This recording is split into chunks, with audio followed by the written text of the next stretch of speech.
Justin Munson is suing the mother of his daughter, Tasha Schnipkowite, for the return of his belongings and an unpaid electric bill. Order. All rise. That's case number 272 on the calendar in the matter of Munson versus Schnipkowite. Parties have been sworn in. You may be seated. Mr. Munson, you and the defendant lived together on and off for about 3 years, according to the complaint that I read. Yeah. You have one child together, and the defendant has one from another relationship. It is your complaint that when this miserable relationship finally terminated, the defendant cleaned out the apartment of property that belonged to you. You want your property back. It is suggested in the complaint that you have a domestic violence problem, which means a short fuse and or an assaultive personality, and that the defendant has an alcohol problem. And these two children, unfortunately, have to suffer through all of that. The defendant says she took only the property that was hers, and she is counterclaiming for the assault that she alleges was perpetrated by you, which caused this final separation. Is that correct? Correct.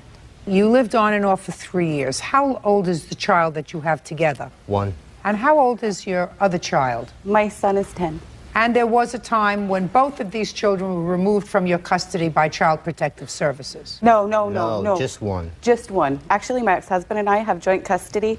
I had physical care of my oldest son up until 2005, and then physical care went over to my ex-husband, and it went from him having weekends to me having weekends, Your Honor. That was through Child Protective Services? No, not on my son, just on Emma, Your Honor. Just on our daughter. So Child Protective Services did not remove the older child and place the older child in foster care, but they removed the younger child. How old was Emma when she was removed? She was 5 weeks old, but it was in my relative. I'm sorry, 5 weeks old, Your Honor. Why was she removed? The defendant had put bruises. I have pictures of what he did to her and what he did to me at the time, and this is why she was removed. Can I see it, please? Yes. And he was actually founded for the abuse on her face and pleaded out to the abuse on me. Judge, there is another thing that is being removed for that, for being both of us being founded for that bruise on her, and it's still in our appeal. Who's responsible for the bruises on the defendant? That's me. That would be you? I pleaded guilty, yep. How many times did you plead guilty to assault? Just once. He was arrested several times, sorry. Prior to your relationship with the defendant, were you involved in another relationship? Yes. Were you ever arrested with regard to that relationship for domestic violence? We both were, yes. Didn't ask about both. I said you. Yes, I did. What are you smiling about? Because it's not nice for me what I did. I regret it. Well, then why are you smiling? That's an inappropriate affect. You know what they say about inappropriate affect? They usually say that you're crazy when you have inappropriate affect. Is your grandmother still alive? One, yes. Okay, if somebody said to you that your grandmother died, would you smile? Probably not. Right, because that would be an appropriate affect. You would look sad. You would say, oh, my goodness. So when I ask you about who did this and whether you were ever arrested for domestic violence and you smile, it's inappropriate. Sorry, Judge. You did it again. What stuff do you claim she took? Let's just get to it. Tools. Tools. You have his tools? I have pictures of what tools I have. There's no way anything in the house was closed. Listen to me. Yes. Stop shaking. I'm sorry, Your Honor. You have his tools? No, not the tools that he claims. I don't care tools you claim. The tools that you have. You have tools. One toolbox and one tote of tools. Good. Very, very good. You're going to return those to him? I absolutely will. Absolutely. Within 5 days. You get your tools back, sir, within 5 days. What else do you claim she has of yours? A leather jacket. A leather jacket. Do you have it? I could have it. I wore it when I was pregnant. Listen to me very carefully. I want you to give him back his leather jacket. Okay. Perfect. What else? A pool stick. There's a pool stick? Yeah. You never hit her with whole it. list. Look at me. I'm talking. You never hit her with the pool stick, did you? No. Do you have his pool stick, madam? I don't believe so. She has no pool stick. What else? Half a utility bill. Forget it. And my Mark Martin You what? my NASCAR stuff. Your NASCAR stuff. What kind of NASCAR stuff? Mark Martin Propel, like I cars. have no idea. You're mumbling, you're garbling your words. Mark Martin cars, there's like number 6, the race car NASCAR. A race car number 6. Do you have his race car We NASCAR? redid my son's room in NASCAR, and he gave this Mark Martin stuff. My son's a junior fan. That's he gave it not to my true, son Your in Honor. his room. Just 1 second. I want you to consider it a gift to the 10-year-old. What's next? That's That's it. That's it. Listen, within 5 days, you're going to return to him in a nice box his tools that you have and his leather jacket. Okay. You're going to look around and see if you can find his pool cue. Okay. If you can find his pool cue, you're going to send it to him. Who are you? Sorry, I'm his mother. I wouldn't acknowledge that fact before all these people. Madam, do you hear what I just said? He sued for his property. He just told me what his property was. Don't help him. That's what he says his property was. Excuse me, Judge. He didn't understand, I'm sure. He didn't understand? That's not my problem. I didn't raise him. That's your problem. You raised an abuser. That's your problem. I would take care of that before I took care of anything else. I went through my class on that. Excuse me, Judge. Let me explain something. Did you go through the class the last time you beat up a woman? I didn't have to because we were a mutual agreement. Mutual combatants. He graduated BEP and did it Listen. again. I'm sorry, Your Honor. I got it. I'm not excusing you. You picked him. I got a restraining order and left. Very for good. my You're going to kids. get your stuff all ready. I got that restraining order right here saying that why did she stay in my house before then? She still came in. Mr. Munson, you came to court asking for the court's help in getting you your property back. She says she has some tools that belong to you, and she's more than willing to give you those tools back. She also believes she has your leather jacket, Yes. which she is going to give you back. You also want a little toy car. There's a bunch of them. And she was honest with me the first two things. She said, I think I have his tools and I have his leather jacket. About the cars, you redecorated while you were together the 10-year-old's room, and you put those cars in his room. That makes it a gift. You don't get those back. That's because it's a two-bedroom apartment. Where else are we going to put it in our two-bedroom apartment? You don't want me to answer that question, sir. Judge Judy continues in a moment. Is he your only child? No. Are the other ones normal? Yes, The other one is normal. both of them. He's not normal. Real cases, real people. Judge Judy. Justin Munson claims the mother of his daughter, Tasha Schnipkowite, won't return his tools or his NASCAR collectibles. Tasha is countersuing, claiming Justin physically abused her and their infant daughter. Now I want you to give me the date of this assault that you are complaining about. It was Memorial Weekend, May of 2006. That wasn't this assault, was it? No, that was October when my daughter was removed, October of 2005. All I have is my hospital records of the Can I Memorial. see it, please? Absolutely, Your Honor. In that incident, he had swelled my eyes shut. Do you have any photographs? I didn't get photographs. Okay. I would like you to tell me what happened on Memorial Day. Okay, I picked him up from work, and we had went out for a couple drinks, and he has a very, very jealous tendency. Always. Why were you drinking? You got a problem. He states that I have a problem drinking, Your Honor. I don't drink any more than anybody else my age. Okay, You may or may not, but I wouldn't drink at all. that's true. That is true. So you went out for a couple of drinks, and And prior to that, we'd separated, and I just moved back in with him. And when we were separated, I had started dating somebody else. And he always wanted me to tell him in detail everything about the man. Well, when he drank, that's when his anger really flares. And so we had gotten home, and he started asking me questions about the other gentleman. And I wasn't willing to talk about it, so he held me down on the couch. And he just over and over in my head and in my face. And I had to wait till he passed out, and I ran down the street to my mother's house. And my mother then called the DHS because we had a visit with our daughter that weekend. And they didn't think that our daughter should come the next day with me looking the way I did. And okay, Okay. You want to tell me your version, Mr. Munson, of what Yeah. happened on Memorial Day? She got hit by a softball, Judge. That guy written right here, statement from her saying she did. You mean from the emergency room? Nope, from the emergency room said that, and from what she told the DHS. I had Well, to. I'm He said I telling would never you, get that's my no daughter question back. that's what she told them, that she got hit with a softball Yeah. or maybe a bus. That's not what I'm asking you. I'm asking you what happened on Memorial Day, sir. I expect an answer. Look, don't look there. I was- And don't look there. Listen to me. There is no question you assaulted her on Memorial Day. There is no question in my mind that you assaulted her on Memorial Day. Maybe you have an excuse. Maybe there was a reason. Maybe you were drinking. Maybe she was drinking. But don't tell me she got hit with a baseball. Do you understand? That's what she told them so that they weren't going to remove the little girl again or keep you both from her because of the domestic violence. So let's hear it. I was out with my friend in Illinois that day Why didn't you bring your witness? because I was told that I didn't need him. Well, you do. There you go with that stupid affect again, Mr. Munson. You want to tell me what happened on Memorial Day? I came home at 11, and she came home next day. I don't remember what day it was, but it was the next day at 5 in the morning, and her eye was swollen shut, and we took her to the hospital about 10, 11 o'clock in the morning. Your Honor, we went to his mother's that weekend, and she's the only one that knew the truth. Just a sec. Let me tell you something. I'm not going to get the truth out of his mother. She's going to continue to cover for him like she's been covering for him his whole life. Yes. But I know that he assaulted you. No question. And it would be outrageous for you to say a word. Do you understand? Yes. Good. Can I please have the medical report, please?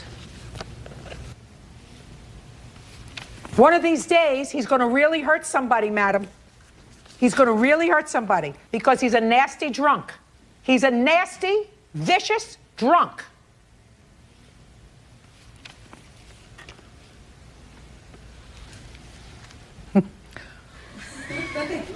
Tasha stated that she received the bruising on her face, arms, because they're concerned about returning this child to a household where there is domestic violence. She received the bruising on her face, arms, and inner thigh at the end of May from a baseball. You got it. Is he your only child? No. Are the other ones normal? Yes. He's married and has a child. The other one is normal. All of them. Both of them. He's not normal. He's not normal.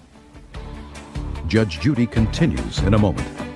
When you bring a child up in an abusive household, like you did, that's what they become. They become an abuser. And later today, The defendant says that you did finance some reconstructive cosmetic surgery. She wanted to start a new life, and no cosmetic surgeon is going to take payment, so I paid for it up front. real cases, real people. Judge Judy. Justin Munson claims the mother of his daughter, Tasha Schnipkowite, won't return his tools or his NASCAR collectibles. Tasha is countersuing, claiming Justin physically abused her and their infant daughter. Okay. Were you married to their father? Yes. Did he He beat was you? abusive. Yes. Did he beat you? Yes. That's what happens. Abusers see their mothers abused. That's what they think happens. That's the way they think people live. You're allowed to do it. It's accepted.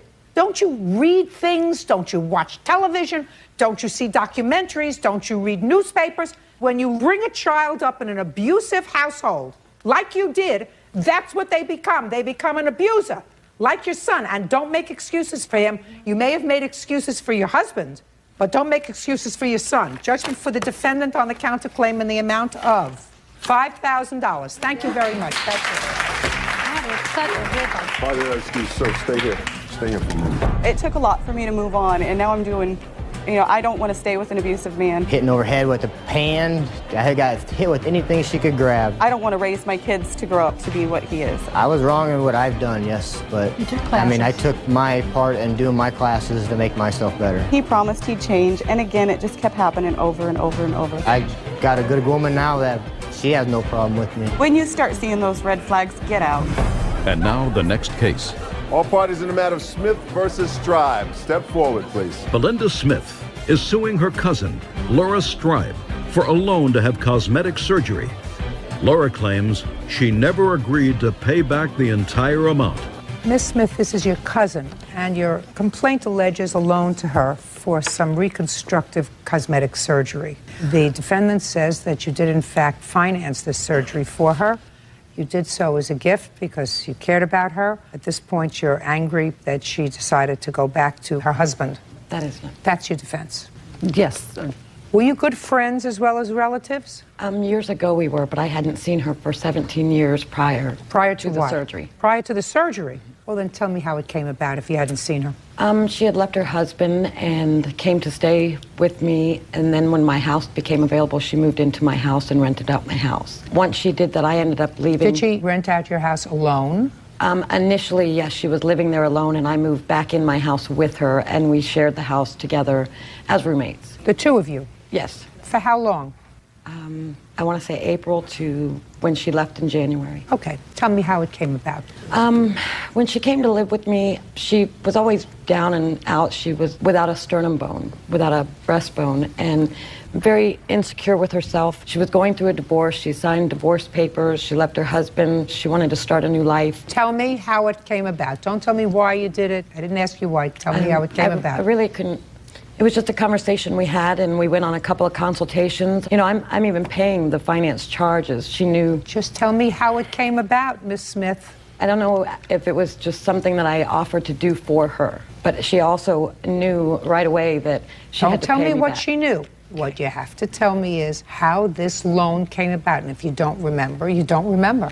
It was just a conversation we had. I told her that I would pay it up front because no cosmetic surgeon is going to take payments, so I paid for it up front. Then starting in January, she was supposed to pay me $100 a month until it was paid. And how much did you pay the doctor? $5,100. You have proof of that? Yes, I do. I'd like to see proof of that and proof where it came from your bank account. I have my bank statements and proof of that. Okay.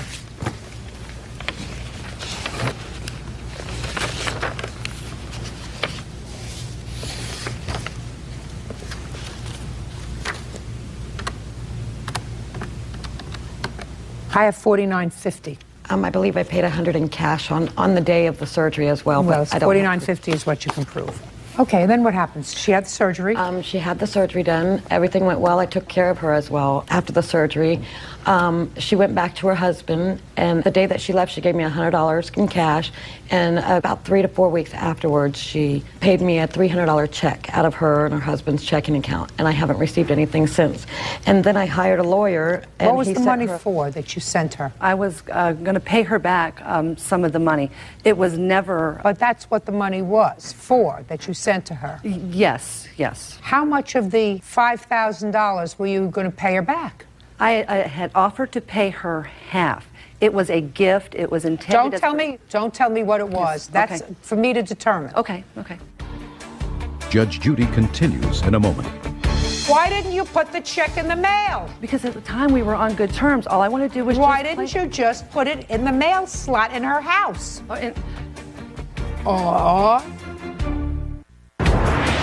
Are you in a family dispute? Go to judgejudy.com or call 1-888-800-JUDY. Okay. When did you tell her you were going to pay her half? It was after the surgery was already done.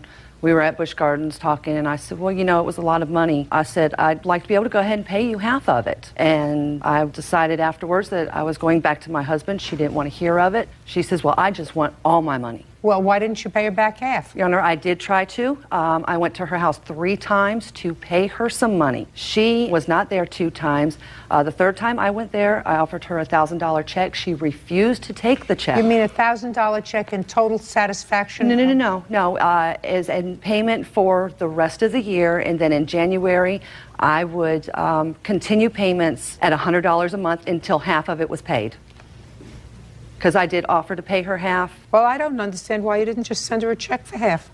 Why you went to our house? Why didn't you just send it? I went 3 times just so that I can give it to her personally. So why didn't you put the check in the mail? Because at the time we were on good terms. All I wanted to do was Why didn't you just put it in the mail slot in her house?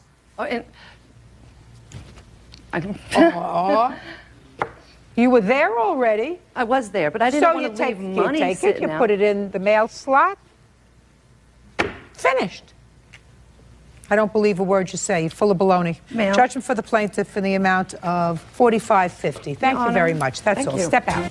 Yeah, this is case number 251 on the calendar in the matter of Bosworth versus Bosworth. Parties have been sworn in, Judge. You may be seated. Mrs. Bosworth, this is your former husband. Yes, ma'am. You have 2 children together, and it is your claim that he is responsible for having you falsely arrested after an incident that involved one of your children who was 18. Yes. Mr. Bosworth says that you caused the whole incident yourself. Correct. Now, you were married when? In 1988. And when were you divorced? 97, ma'am. Who had primary physical custody of the children in 1997? I did. And how often did their father spend time with them? Not that often, ma'am. How often, Mr. Bosworth, did you visit with your children starting in 1997? It varied. It usually was once a week. Usually. Sometimes you skipped a week? Sometimes more, sometimes less, depending on my work schedule. What kind of work do you do, sir? I'm a police officer right now. How long have you been a police officer? Since 1999. And did you have a reasonable relationship with your former wife? No, my relationship with my former wife has been hostile and unreasonable. Okay. Now, I tried to piece together from your complaint and from your answer what transpired on, what date this happened? July 24th of 05. And I gather that you had an argument with your daughter. Yes, ma'am. The argument was about? Her not cleaning her room. Had that been an ongoing problem? Yes. All weekend I had asked her to clean her room, Friday and Saturday. Sunday, her room was still a mess. She constantly was on the telephone. And at that point, I removed the cell phone. I told her until she was to clean the room, that cell phone was not going to be given back to her. Now, this is the problem. Mr. Bosworth. Yes. Your former wife takes the telephone away from her daughter, who has not followed a house direction. So far, correct? Correct. And as far as I'm concerned, so far, her prerogative. Would you agree with that? Yes, I would. So your daughter calls you on the phone and says to you, she took my phone away. No. Well, tell me what happened, sir, that brought you over to the house that day. I originally got the phone from my daughter. I don't care. Don't give me any stories about giving the phone to a teenage daughter. How did you come over to the house that day, Mr. Bosworth? I had gotten tired of not being able to contact my daughter via the cell phone. Therefore, I went to the house that day. On July 24th of 05. July 24th, you tried to contact your daughter. Yes. And you couldn't. Correct. Go ahead. So the phone was in my name. I purchased the phone for her use. Therefore, I wanted the phone back because if my daughter's not going to be able to use it... Mr. Bosworth, you're skipping a step, sir. Yes, ma'am. And don't skip a step with me. What step would you like me to begin at, Judge? I want to know when you found out that your former wife had taken the phone away from your daughter. I had called that day, and my daughter had told me... That's right. ...that she had taken the phone again. So, you went over there because you wanted your phone back. Correct. Wrong! 125% wrong. Your daughter complained to you that her mother took the phone, and you went over there and stuck your nose in where it didn't belong. Because while your daughter is living under her mother's roof, her mother owns the air she breathes. Okay. And if you gave your daughter a phone to use, you don't get in between that sort of discipline between her and her daughter. You interfered with discipline for the person who has primary physical custody of the two children. She ignored her mother's direction for 3 days, and her mother said, listen, I'm tired of seeing you sitting on the phone for 3 days while I asked you to clean up the room that's in my house that I pay for. So give me the phone. You come and say, it's not your phone. You give me the phone. Correct. That was the wrong thing to do, sir. Now, did you call the police, sir? When I went to retrieve the phone, my ex-wife slammed the door in my face and refused because to you came in and said, what did you say, Mr. Bosworth? I asked my ex-wife... What did you say? Don't ask me. If she would give me the phone back. What did he say, Miss Bosworth? That's not what you said. Where the F is my phone? That sounds right, Mr. Bosworth. That sounds right, Mr. Bosworth, because how far do you live? About 5-10 minutes from her house. And what were you doing when you called your daughter and said, I can't get in touch with you? I was just hanging around the house, I believe. And what time of the day or evening was it? Early evening, sometime And your after family 4. was home? I believe so. And you have a wife? Yes. You have children? Not with my current wife, no. She has children? Yes. That live with you? Yes, at the time. Good. So now you have a wife and children, and you get up and you leave them to go over and retrieve your cell phone. So my sense of that, sir, is that you were annoyed, especially since you indicated to me briefly a moment ago that it's not the first time she's taken away the phone, right? Correct. So you were really annoyed this time. And when you got there, you want me to believe, Mr. Bosworth, that you said to your former wife, may I please have my phone back? That's what you want me to believe you said? Your Honor, I am not a loud person. I'm not a violent person. I don't say you're loud or violent, sir. I'm asking you if you want me to believe that you knocked at the door and said, I'd like my phone back. I'm not hostile to the point where I will curse at her in her own home. I am very respectful of her in her own home as well as my children in her own home. You know, sir, I know you've been a police officer for almost 10 years. I've been sitting here for almost 30. Some things make sense and some things don't make sense. What doesn't make sense is why somebody would get in their car in the evening, leave their family, and go over to their former wife's home where there had been a dispute with an adult child, because she's 18 years old, and there was no indication that her mother had beat her, had tied her to a radiator, had stripped her down and throttled her with a belt. She took away her cell phone because she was being disrespectful. You left your family, you went over there, and you caused a problem. No, I did not. Oh, yes, you did. Did you call the police? Before the problem... Did you call the police? Yes, I did. Because you didn't get your cell phone? Because I didn't want a problem with my ex-wife. Slam the door. Mr. Bosworth, you're not following me, sir. If you think that you're right, I'm here to tell you that you're wrong. And I'm usually very, very respectful of police officers because I think that they do a very tough job. You abused your position as a police officer by calling the police to go over there and retrieve a cell phone. At that time. They have better things to do than to deal with your ego. They have people to protect. And if you wanted your cell phone back, all you have to do is you call and you say to the cell phone company, I'm discontinuing the service on this cell phone. That's it. And you tell your daughter, listen, you want to live with your mother? You got to live with her rules. I'm not interfering with that. You chose to interfere with it, and you made a big to-do over nothing. And if you feel as if you're being dressed down today, you are. You are being dressed down because you did the wrong thing. That doesn't mean that you have a case, Miss Bosworth. That means that he behaved badly. Yes. So far. Yes.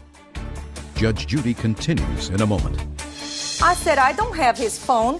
This officer said, you're lying. At this point, he came around, handcuffed me so quickly, I couldn't even tell you how he put the cuffs on me. Real cases, real people. Judge Judy. Maria Bosworth claims ex-husband, police officer Anthony Bosworth Sr., had her falsely arrested for child abuse. Anthony says Maria got herself arrested. What kind of community do you live in? How big a town? About 150,000 citizens. And how many police officers for 150,000 citizens? 350 to 400. I might add that at the time of the incident, I was not a police officer at that time. I had gotten laid off in 2003 and reinstated at the beginning of this year. So you were a police officer. So these were people that you knew? Not personally. These were people that you knew and that knew that you were a police officer. Yes. Otherwise, you know what they would have said to you if they called up and said, I'm going to my ex-wife's house to get my cell phone back? They would have said to you, don't get us involved with this, Mr. Bosworth. You want your cell phone back? Go to civil court. But because they were covering for you, they reported and took people away from important business to deal with your ego. Outrageous. Okay, so what happened when the police got there? He had called me on the phone and was rude and belligerent, and I hung up the phone. That's why he got to my house so quickly, because he was upset that I hung up, because I was not going to tolerate him being disrespectful on the phone. When he got to my door, he rang the bell excessively. I would say 20 to 30 times. And when I got to the door, I slammed the door. I told him, you don't know what's going on. You need not to meddle. He never asked me what had occurred for me to remove the cell phone from my daughter. So at that point, I went back to baking as I was. I realized I needed some additional spices. I left, and Mr. Bosworth's outside, and he said, where are you going? The police are on their way. I looked at him and I said, you entertain them. I feel that I didn't do nothing wrong for the police to be at my home. Absolutely right. I got in my van and I proceeded to back up. The officer came and he acknowledged Mr. Bosworth. He said, hello, Boz. And my ex-husband said, she's about to pull out. The officer said, no, she's not. Pull that van forward. At that point, I complied. He put his cruiser behind my van. The officer got out, went to Mr. Bosworth, shook his hand. They gave a hug, and they started talking. Put your hand down, sir. I went right up to my daughter, Your Honor. She was outside as well. And I put my hand on her arm, and I said, come here. Having Daddy and the police here doesn't change the rules in there. Mr. Bosworth, that I heard him tell Officer, get her away from her. My daughter at this point was crying uncontrollably. This girl, all she wanted was her cell phone, and his intention was to get it out of my hand and put it in her hand, undermine my authority. This is why my kids don't respect me. Got it. At what point were you arrested? I would say a half hour later. At this point, my daughter was crying. The officer kept on grabbing me, and I have photos, Your Honor, of what he did to my arm, his buddy. This is not from the shacks. This is actually from him holding me. And I kept on telling the officer, please let go, you're hurting me. And he kept on grabbing. I said, you're hurting me, let go, what's your problem? He got in my face and he said, get your effing in the house or I'm going to find many reasons to arrest you. So at this point, I said, let go, you're hurting me. And he kept on squeezing tighter. So I did go in the home. My daughter was pressed on time. She left crying uncontrollably with her boyfriend. Mr. Bosworth and this officer stayed in front of my house for a good 15 minutes. And I couldn't figure out why are they still there. And I went inside of the garage, Your Honor, to listen. And I heard Mr. Bosworth tell him how of a B I am of an ex-wife, and that mentally and physically I abused my children. I want to know at what point you were arrested. At this point, I decided to go in my backyard. I thought the matter was over. They were just talking. I was hoping to God that they just leave. And I was in the backyard. This officer opened my gate, and it's a 6-foot tall gate. And he came and he said, where's his phone? I said, I don't have his phone. This officer said, you're lying. At this point, the officer called me a liar. I said, sir, I'm not comfortable with you because you know my ex-husband. I want a supervisor. My cordless phone was right there where I was on my deck. I got my cordless phone and I pressed 9 and I attempted to dial for a supervisor. He came around, handcuffed me so quickly, I couldn't even tell you how he put the cuffs on me. Listen, Miss Bosworth, why didn't you sue the police department? My attorney told me to wait until the matter was over, and in June of this year, 06, it was over. I did file charges. And the case was dismissed? Yes. He never showed up in court, Your Honor. Good thing. But is your attorney filing a lawsuit against the police department? We are in the process. That's exactly what you should do. Yes. Him too. Him too. Outrageous conduct, sir. Outrageous abuse of your power. Let me see the police report. If you look at the police report, it was not my actions that caused her to get arrested. Oh, listen to me, sir. Listen to me, sir. I know exactly what happened, sir. I want to see what the police officer wrote down in this police report. Not necessarily that I believe it. I just want to read it. Outrageous. Your conduct is outrageous, Mr. Bosworth. I'm amazed that you're a peace officer. Mm-hmm. Officers were dispatched to assist a subject in retrieving his cell phone. And they know him. Where is your daughter now, Miss Bosworth? She's in college in Georgia. Is this her first year in college? Yes, ma'am. Graduated from high school with reasonable grades? 3.2. And she got the 3.2 living in your home? Yes, ma'am. Not living with her father? No, ma'am. I'm speaking. Not living with her father? Never. Who filled out her applications with her? I did. Not her father? No. Father gives her cell phones? Oh, yeah. The fact that your former husband exercised the poorest of judgment does not make your case actionable against him. The fact that he abused his power as a police officer, despite the fact that he'd been a laid-off police officer, calling the police. And you lied to me, by the way, when you said you didn't know these officers. The police officer said that he knows you. Abused his power. That's also not actionable. He has the right to come over to your house. He also has the right to call the police. They have the right to hang up on him and say, go to civil court, as in their protocol for most things that have to do with property. They chose not to do that in this case. And in my view, that is actionable on your part, civilly, against the police department. Not necessarily against him. He instructed the officer to arrest me if I didn't give the cell phone. If I gave the cell phone, I would never got arrested. I never instructed any police officer They to told take me action. down at the police station. Your Honor. Just a second, sir. You know, officer. No, I do not, personally. Well, he says we were partners. The above, a male known to the officer. All officers know each other's names, especially laid-off officers at that time. Well, sir, what I'm saying to you is, he knew I was a police officer, yes. Very, very easy for you to resolve that, sir. You could have brought officer with you as a witness. I tried to get both officers to come as a witness, and they both told me they didn't want anything to do with this woman. I wouldn't either, because I got to tell you something. As well as the witnesses that were there, her neighbors, they didn't want anything to do with this. They wrote statements. They showed me pictures of her past incidences. Your Honor. Listen to me, sir. May I ask? Miss Bosworth, I want to tell you something. Yes. He did the wrong thing. I think that in 1,000 years, he never expected to come here today and be dressed down. Never.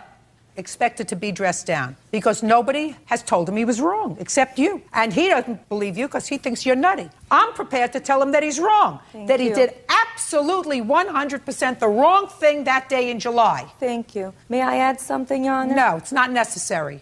It's important. Okay. My attorney tried to subpoena the 911 call. There was never a 911 call. He called officer on his personal cell phone. He knows he has the section of my city. My attorney... Just a second. Eventually, if this matter proceeds to a civil lawsuit against the city, which I assume it will, and I assume it should, they can't doctor 911 calls dating back to July. Your Honor. Excuse me? I'm sorry to interrupt you. Was there a 911 call? No, there was not. I called the police non-emergency line to ask for an assist to prevent a breach of the peace. Therefore, they determined which officer would show up. Just a second. You called a non-emergency number that takes you right into the police station. The dispatch That center, takes you right into the police station. Yes. I got it. Not directly. I got it. No, I got it. I got it. Where is that number published? In the yellow pages. Yellow pages of the phone book. Not a 911 number, though. No, ma'am. No. So that peace officers know how to get in touch with that number, right? Every citizen should know that. No, I don't. We have a large audience here. I want you to raise your hands, please, if any of you know the non-emergency number to get to your local police precinct in order to have a car dispatched. Raise your hand. Look at this.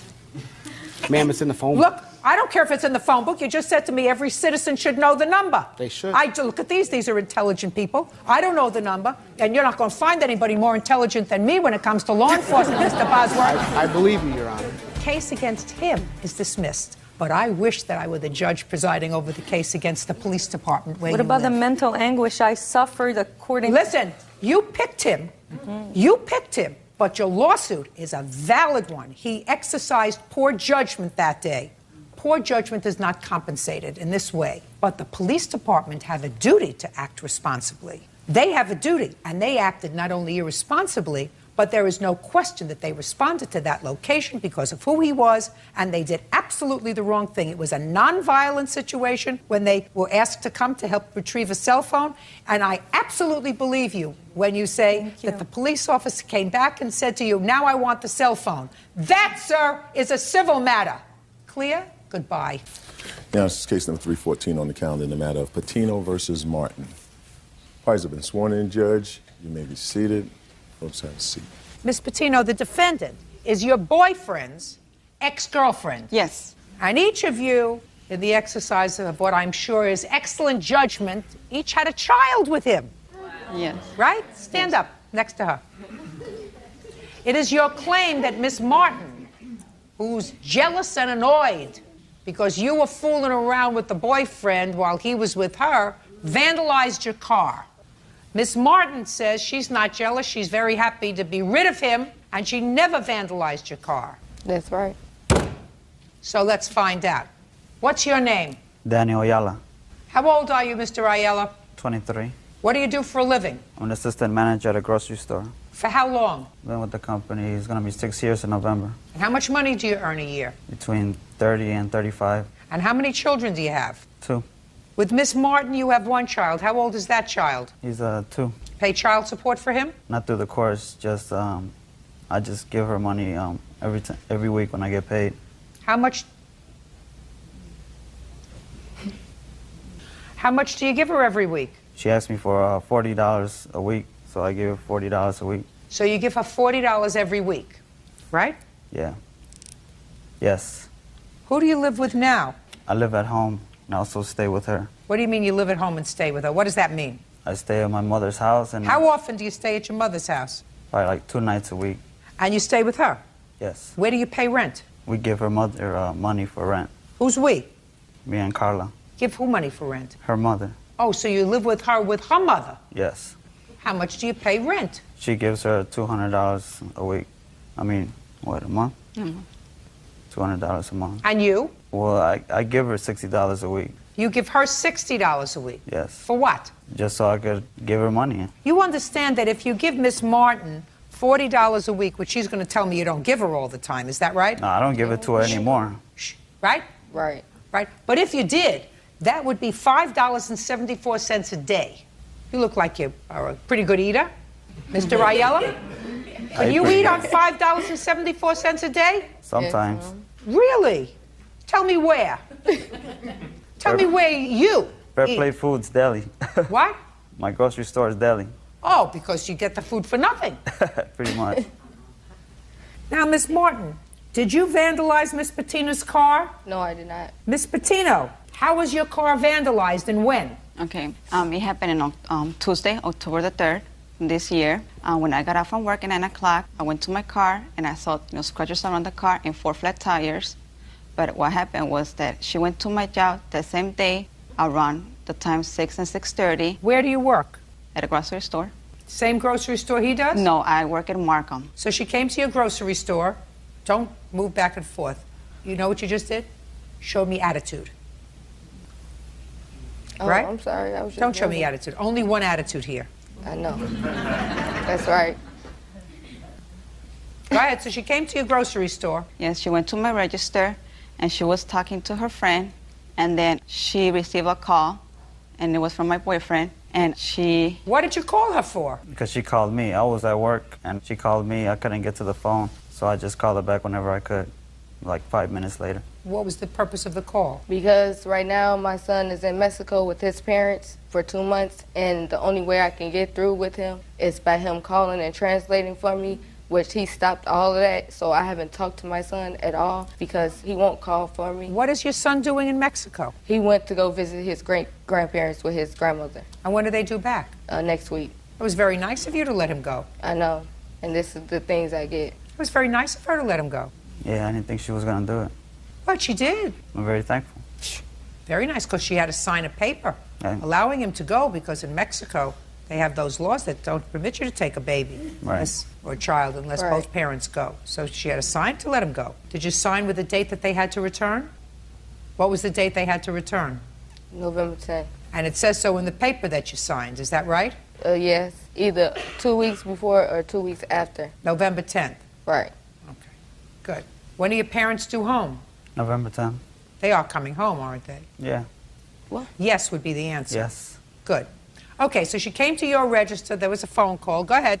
Yeah, and she was talking on the phone, and I heard when she asked him, "What are you doing after work?" And she said, "Oh, you're picking up your little girl." So when she hung up the phone, her friend asked her what he's doing, so I thought, she's talking to him. And then her friend asked her, "Oh, I can't wait for you to have that baby." What baby? I think she's pregnant. I don't know.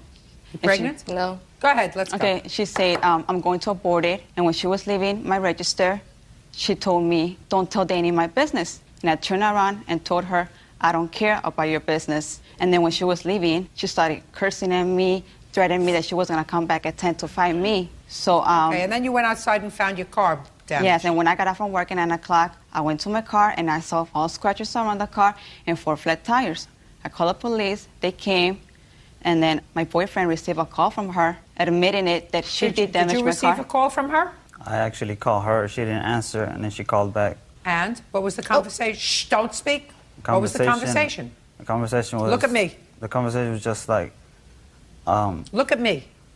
Like, whoa, like, did you do anything to Carla's car? And then she's like, "No, I didn't do anything to her car." And then I'm like, "Did you flatten all her 4 tires and scratch all her car?" She's like, "I didn't do anything." And then she just started being very boisterous and just saying a bunch of stuff I couldn't even understand. And then she was just like, "You're lucky I didn't bust all her windows too." And I was just like, wow.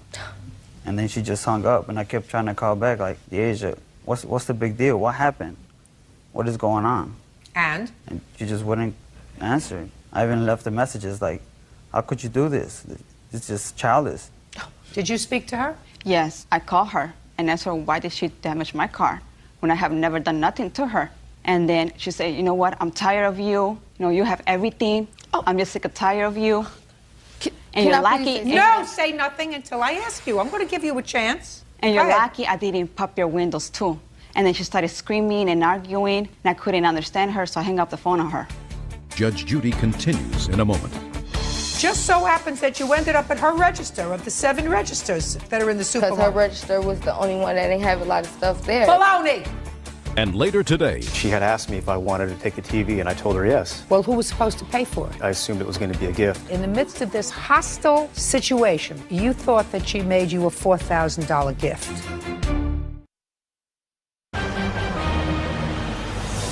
real cases, real people. Judge Judy.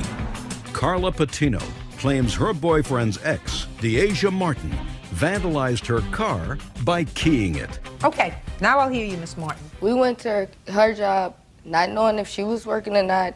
Don't know her schedule, don't know what time she'd be there. Where do you live? I live in Chicago on 16th and Michigan. And how far is that from where Miss Patino works? It say 15 minutes. Now, you and I both know that there, between where you live and where she works, there are other grocery stores where you can shop. Right, but also... So I want to know, first thing, why you went to her grocery store. I don't care whether she was working there or not, whether you knew she was working there or not. I want you to explain to me what you were doing in her grocery store. My friend came and picked me up from work. Actually, I work in Homewood at Taco Bell, and my friend came and picked me up, and she stays in that area. I was with her grocery shopping, and then we went to Fair Play and went shopping. We didn't go up there to start anything. Just a second, Miss Martin. Let's go back. You knew that Miss Patino worked in that Fair Play. Right. How big a supermarket is it? How big is it? Yeah. It's like a normal supermarket. Big supermarket? Right. How many registers are there? There are 7 registers. So you went to her supermarket, and just so happens that you ended up at her register of the 7 registers that are in the supermarket. Because her register was the only one that didn't have a lot of stuff there, and we only had a couple of things. Baloney! It's not But baloney. listen to me. Baloney. Chicago is a big place. I want you to understand something. When something doesn't make sense, it's usually not true. And if I weren't looking for trouble, I would not go out of my way to go shopping at a pay attention, put on your listening ears before you start with the attitude. Go ahead. I would not go to a supermarket where my ex-boyfriend's girlfriend works to go shopping. I would say to my girlfriend, who was going shopping with me, I don't want to go to that Fair Play. That's where Danny's girlfriend works. I don't want to go there because, you know, we don't get along. I want to go someplace else. And if you want to go to Fair Play, drop me off first. But you didn't say that. First you went shopping. And it wasn't a big shopping because you really didn't need a lot of stuff because, according to you, you chose her register because all you had was a few things. So it wasn't that you were doing a week's worth of grocery shopping and this was the only game in town.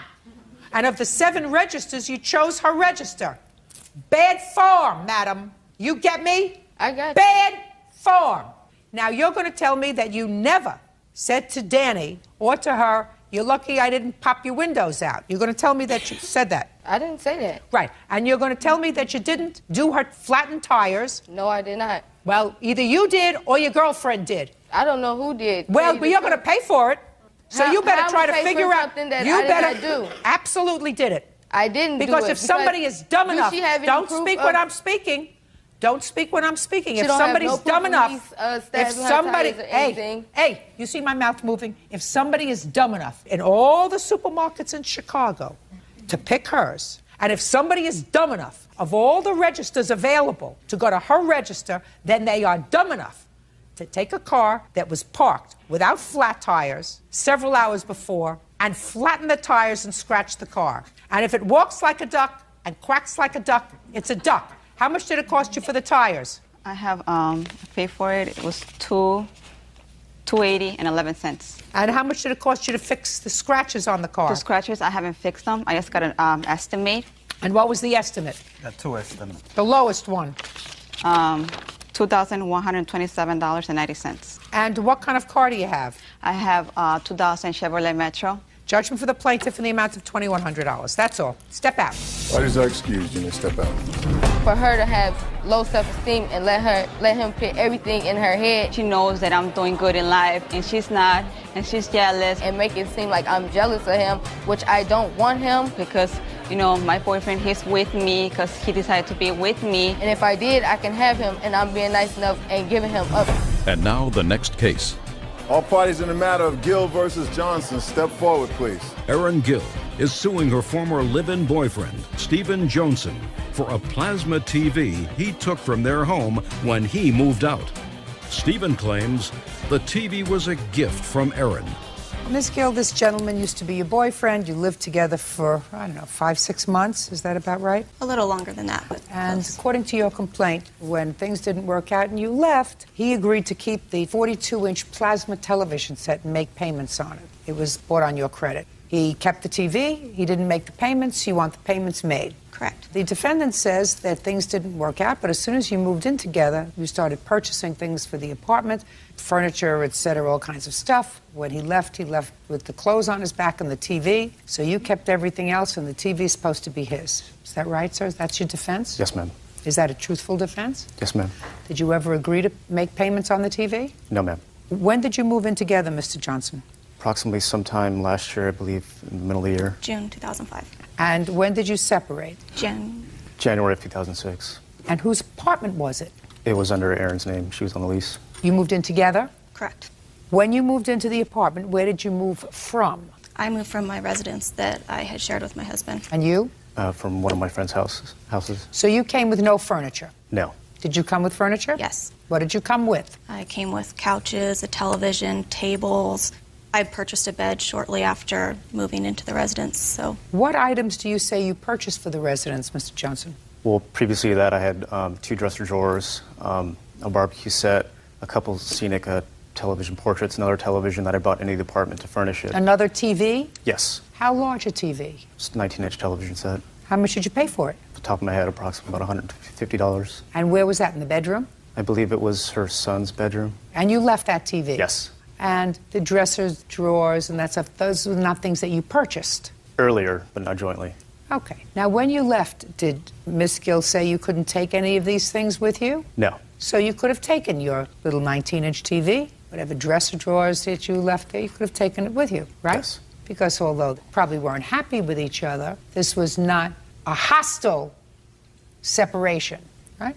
It had the potential of being hostile, but But it wasn't. Now, why, Mr. Johnson, would Miss Gill, who has a child, why would she make a gift to you of $3,700 for a television set? basically, I mean, I left all the items in there, didn't retrieve them. What? The dressers. You could have retrieved them. They were valueless. I could have, but at that point in time, the relationship had become so dramatic, I just didn't want anything to do with her, and I just didn't want to go back. And when I left, basically, with the clothes on my back, And the one item of value, which was this $4,000 television set. and she had asked me if I wanted to take the TV, and I told her yes, and I And took the TV. she said, take the TV. And what you're telling me is she said, take the TV and I will pay for it? No. Well, who was supposed to pay for it? When she asked me, I assumed it was going to be a gift. You mean in this... Shh, listen. Ms. Johnson, so what you're telling me is in the midst of this hostile situation, because you used the word hostile. I'm sorry? You used the word hostile. Yes. You know, potentially hostile. You thought that she made you a $4,000 gift. Well, along with all the stuff that I left in the apartment, I mean... You left a lot of junk in the apartment, Mr. Johnson. Maybe junk to you, but it wasn't to me. Tell me what was there that you wanted. The 19-inch television set? That could have fit under one arm. She wasn't preventing you from taking it. I could have also taken the dresser drawers and... Well, you could have, but you took the $4,000 television set. She asked me if I wanted it, so I'm not going to turn it down.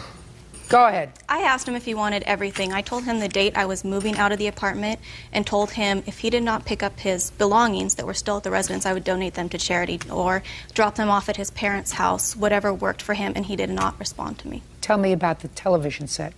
What would you like to know? I want to know, what arrangement did you make for him to pay the television set? We went into Paul's TV, which he researched and found that they had the best prices on televisions. No, it's purchased. It's purchased. Already. Okay. Purchased on your credit card. Right. So we buy the TV, we're in there. It was originally going to be in Steve's name, and there came up some issues with his credit, so they... I heard that already. Okay. I want to know when you were exiting, the exit strategy with regard to the TV. When he left? Yes. When he did leave, he left with just his clothes. We had a few phone conversations, and he came to get the rest of his clothing and other miscellaneous belongings.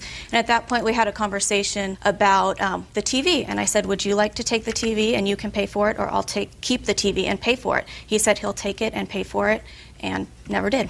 That sounds right. Nobody's going to make you a gift of $3,700. Is that what you owe on the TV? It's $37.26. Can I see it, please? And here's the payoff statement as of yesterday from Wells Fargo.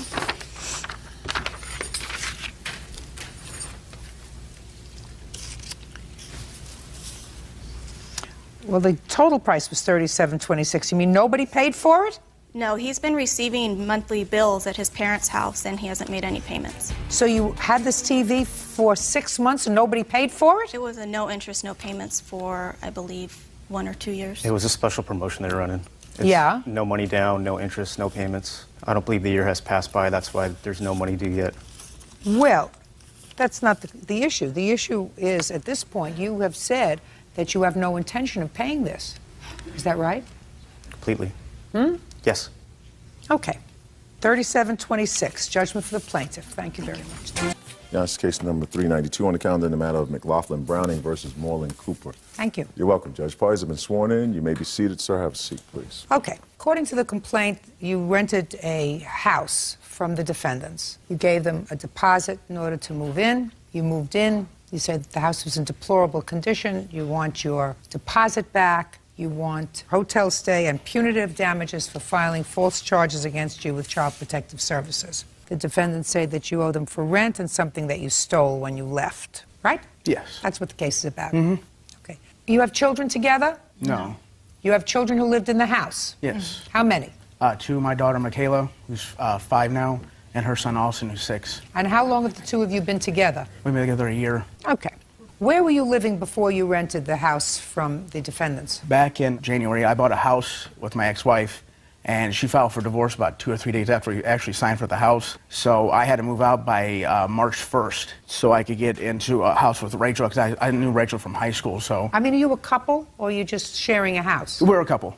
Go ahead. We actually got married January 4th of this year. Okay, so you had to get out fast of your living situation. Did you answer an ad for the defendant's house? No, we actually were driving around trying to find something. We know I don't have great credit. Listen, you drove around. Was there a for rent sign? Yeah, there was a for rent sign. And you in the called? front. I called the number. And In I talked what to Janae. month? Middle of March. We called about the first 2 weeks of March. And she told me that they had a house for rent, that they had to fix it up a little bit, and that we could look at it the next day. When we met them the next day, I looked at it. And? It was pretty bad. They had like 3 or 4, maybe 2 or 3 couches in the living room with a bunch of tables, and it was just everywhere. There's stuff everywhere, every room. And he said he'd have it done by the 1st of April. And then he told us the deposit was $1,850, which was the first month's rent, which is $950 plus $900. And he'll have everything done by the 1st. And I told him that I have a 401k check coming in, my thing from work, and it would be, and it was $1,300. And then I was going to borrow the money from my grandparents and my mom. Listen, that's a little too much information for me. You saw the house. It was in deplorable condition. You said you wanted the house as of when? As of April 1st. Did you sign a lease? We did sign a lease. And, I'd like to see it. This is the original copy of it. Signed a lease that provided that you were going to move in on April the 3rd for 6 months. Mm-hmm. Okay. Did you move in on April the 3rd? No, he kept saying he had no electricity, he had no water in the house. So we turned on the electricity at the end of March so he could get the paint done in my name. And he had no water in the house. He owed $300 or $400 for the water, so he had to pay that off so he could get the water running. And then he'd never had anybody come up there to fix it. Listen to me. When did you move in? May 3rd. You moved in a month late. A month late. My parents came up from New York, and I don't care if your parents came up from New York, sir. I have some specific questions. May 3rd you moved in, right? Yes. And you gave them the money when? April 10th, because I gave him $900 before April 3rd, and then we gave him the rest of the money when my parents came up. And I got pictures of the house, the way it looked before he actually fixed it. I don't care what it looked like before he fixed it. That's irrelevant to me. And when did you move out of the house? First week of September, because he had a deposit and I was going through divorce and I had a lot of bills I had to pay. I don't care.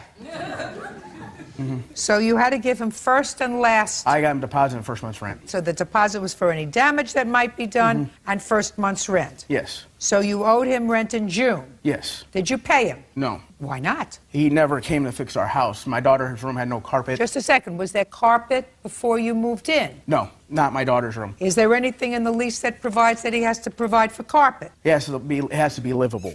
That's No. Not everybody likes carpet, sir. Is there anything in this lease that provides that he has to provide carpet? I'm pretty sure it does say something. And Show me. I don't want to have to read the whole thing. Take a look. Show me where it says that your daughter's room has to be carpeted. It says something about the conditions of the premises, including all grounds and buildings and improvements, unless they... Listen to me. The word carpet. I don't see carpet in here. So the lease does not provide for carpet.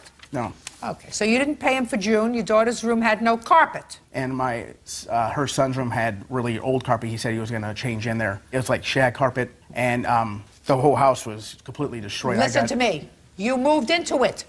Yes. If it wasn't ready, don't move in.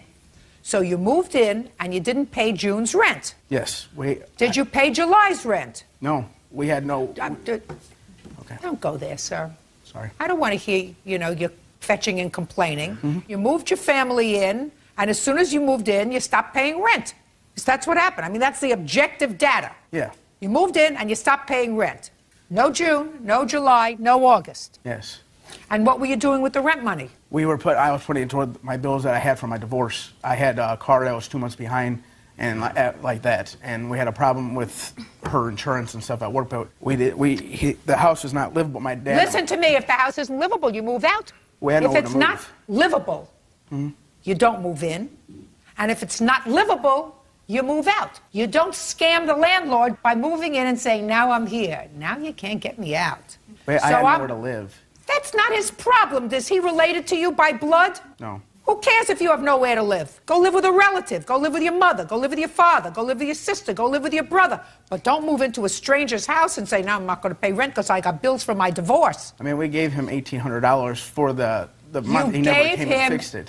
Just a second. Okay. I gave you credit for May's rent. Because he wouldn't have let you move in unless you gave him the 2 months. Yeah. Right? So you gave him the 2 months and then you stopped paying him. Outrageous. I mean, you're a squatter. And it's an old scam. You got yourself in, you move yourself in, you say, listen, it's going to take the courts 3, 4, 5, 6 months to get me out. By that time, they're just going to be so happy to get rid of me that they'll just say, go, forget it. And then you move on to some other unsuspecting landlord. Outrageous. You get me? I get you. Good. Judge Judy continues in a moment. And you responded because you got a call about what? We had a complaint on some photographs containing images of the adults with their children in pornographic poses. And later today, what would be his last living act if you found him doing a wee-wee dance on the hood of your car? Oh, wow, he'd be beat to a post. That's why you didn't dance on his car.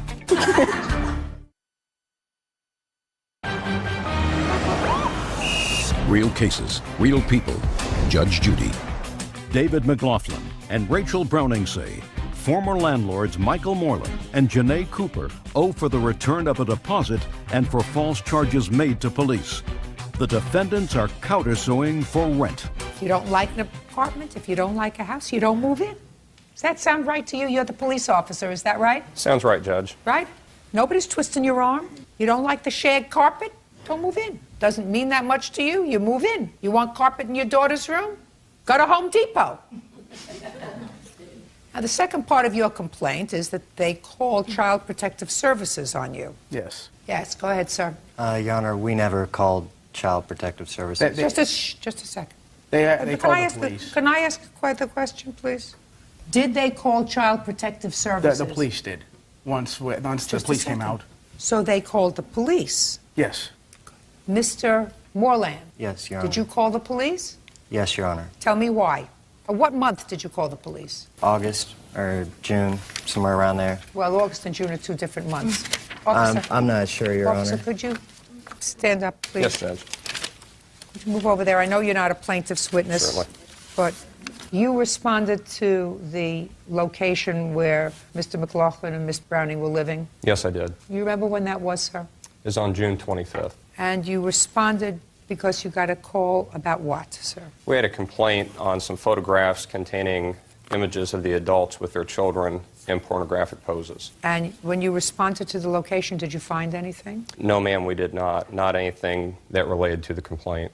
Okay. Can you describe what you saw when you got to the premises? When I arrived at the premises, I went inside the residence. The residence was in a messy state. There were boxes every place. It appeared as if somebody was moving out. Some trash, not anything that would be deplorable to live in, but it just appeared to be unorganized and a lot of boxes and packing going on. But you found nothing untoward? No. Were you responsible for calling Child Protective Services? No, ma'am. Do you know who did? More than likely, any reports that we take involving children in a case such as this gets forwarded to CPS automatically. Okay. Anything else you want to tell me, sir? No, ma'am. Thank you. You can have a seat.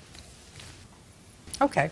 What made either one of you believe that there were photographs in there involving children? There was, Your Honor. I haven't heard from McLaughlin for several months, and he didn't pay me for about 5 months, and he changed the locks on the premises, which on the lease it states here that if you don't pay rent or if you change the locks, I have the right to enter the premises. Okay. So I enter the home, and I see in the living room there's mattresses laying on the floor, 5 to 7 digital cameras laying around. Did you, Pictures. Sir, officer, one more thing. When you went into the premises, did you see any mattresses on the floor? Ma'am, I don't recall if there are any mattresses on the floor. I do remember the complaint of the video cameras. Mr. Moreland believed that there was some type of filming possibly going on involving the children in their rooms. When I responded, I checked on that complaint. I looked at the cameras that were there. There was nothing that What kind appeared of to be... cameras, sir? Still cameras, movie cameras? There are several different kinds. Still cameras, some video recorders, camcorders, but nothing... How many would you say? Approximately 5 to 7, but they were in broken states. They didn't work. They were not set up on stands. I didn't see any evidence of any type of recording. Thank you. Thank you. Did you take pictures of what you saw? Yes, Your Honor, right next to the child's bed. There was an open box of... Two open boxes, and he also had plenty of time before the police entered the property to dispose of what I seen. Don't tell me, that's supposition. If I like to add some. These were taken the day that you called the police? Is that what you're telling me? Yes. Okay. Officer, would you step up, please? Yes, ma'am. Would this be a fair and accurate representation of the condition of the house when you saw it? Yes, that does appear to be taken in June. Thank you.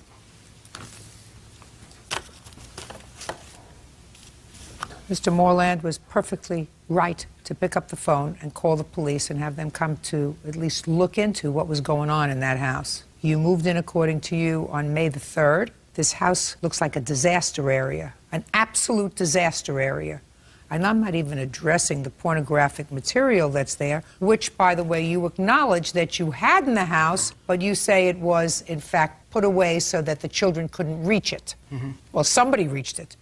It may have even been Mr. Moreland, but somebody reached it. I'm not even addressing the pornographic stuff that involved what appeared to be young children, which is weird. I'm talking about the condition of the house. The condition of the house would lead a normal person to believe that something wasn't right there. So he had an absolute right to call the police, and the police had an absolute responsibility to call Child Protective Services. So your complaint is dismissed. Now let's get to your counterclaim. You're suing for the rent for the time that they lived there. Rent was how much a month? $9.50. When did they move out? They actually moved out in October. They did not move out in June. June, July, August, September, October. 5 months. $4,750. Listen, they're scammers. I know they are. Period. Squatters and scammers. And based upon the photographs that I saw, not very responsible parents either. Now, you don't mind my not going into this grill that they allegedly took? I don't care about a grill. They owe you for rent. And how much did it cost you, Mr. Moreland and Miss Cooper, to get them out?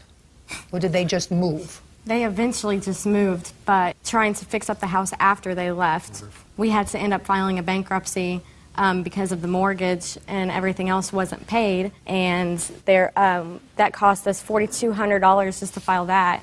So you see, when you have a problem with your ex-wife and bills that built up during the divorce, and you go to scam somebody else, what happens is they get hurt.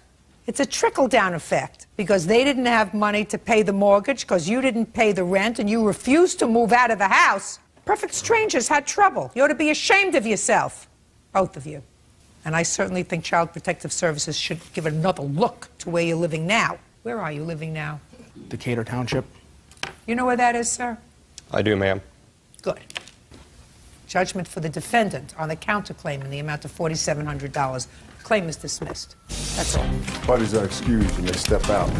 I was so fed up with them. Just broke into our house, went through everything. And it made me sick to my stomach that someone like that lived in my neighborhood. He's just trying to get us kicked out as soon as he can so he can scam someone else, so. I really hope CPS looks into it further. If he don't stop, I would love to smack his... Thanks a lot, Judge Judy, for listening to us and really seeing what happened. And now the next case. All parties in the matter of Harris versus Bianco. Step forward. Christopher Harris and his son, 13-year-old Darwan Pallone, are suing 13-year-old Dre Collins and his mother, Stephanie Bianco, for the cost of a windshield. Darwan claims Dre was dancing on top of the car. Mr. Harris, when I walked out into the courtroom and I saw the people who were here, I had to smile, because when you submit your complaint and your answer to the court, sometimes we see a mental image of what the people in the case look like. And I pictured very little boys, you know, who were playing around in the backyard and decided to jump up on somebody's car and do a dance, you know. Right. Because that's what this case is about. You claim that this young man jumped on the hood or the roof of your car doing a stupid dance and cracked the windshield. Right. Your defense is you're not sure he's responsible for the windshield being cracked, even though he admits that he was dancing on the car, right? Yeah. So that's why I'm sort of apologizing to you, because I had this mental image that I was going to come out here, Mr. Harris, and yell at you and say, listen, these little kids, you know, 3, 4 years old, jumping on the top of a car, you should have been there to supervise them. And then I come out and I see this person who looks like he's old enough to be in the military. Right? Bigger than his mother. And I say to myself, what would prompt somebody of your size and girth to jump up on top of somebody else's car and dance? Speak! I don't know. We were just having fun, messing around. I'm not interested in what was in anybody else's mind, sir. I want to know what was in your alleged mind. Oh, no. We're just having fun. So you were having fun? Yeah. Try yes. Yes. Who was this? Stepdad. Does he have a car? Yes. When was the last time you had fun on his car? Ever? Never. I wouldn't have fun on his car. Let me ask you a question, sir. Could you stand up for a moment, please? Your last name is? Elmore. What would be his last living act if you found him doing a wee-wee dance on the hood of your car? Oh, wow, he'd be beat to a post. That's why you didn't dance on his car. Yeah. And you know, your mother's a lot shorter than you are, right? She probably weighs a little less than you do. You wouldn't jump on her car and do a little dance to make you happy, would you? No. Because as big as you are and as little as she is, she'll kill you. Yes. Right? Yes. Damaging other people's property isn't having fun. So his windshield on his car was cracked, and whether you did it or one of your idiot friends did it, I don't care.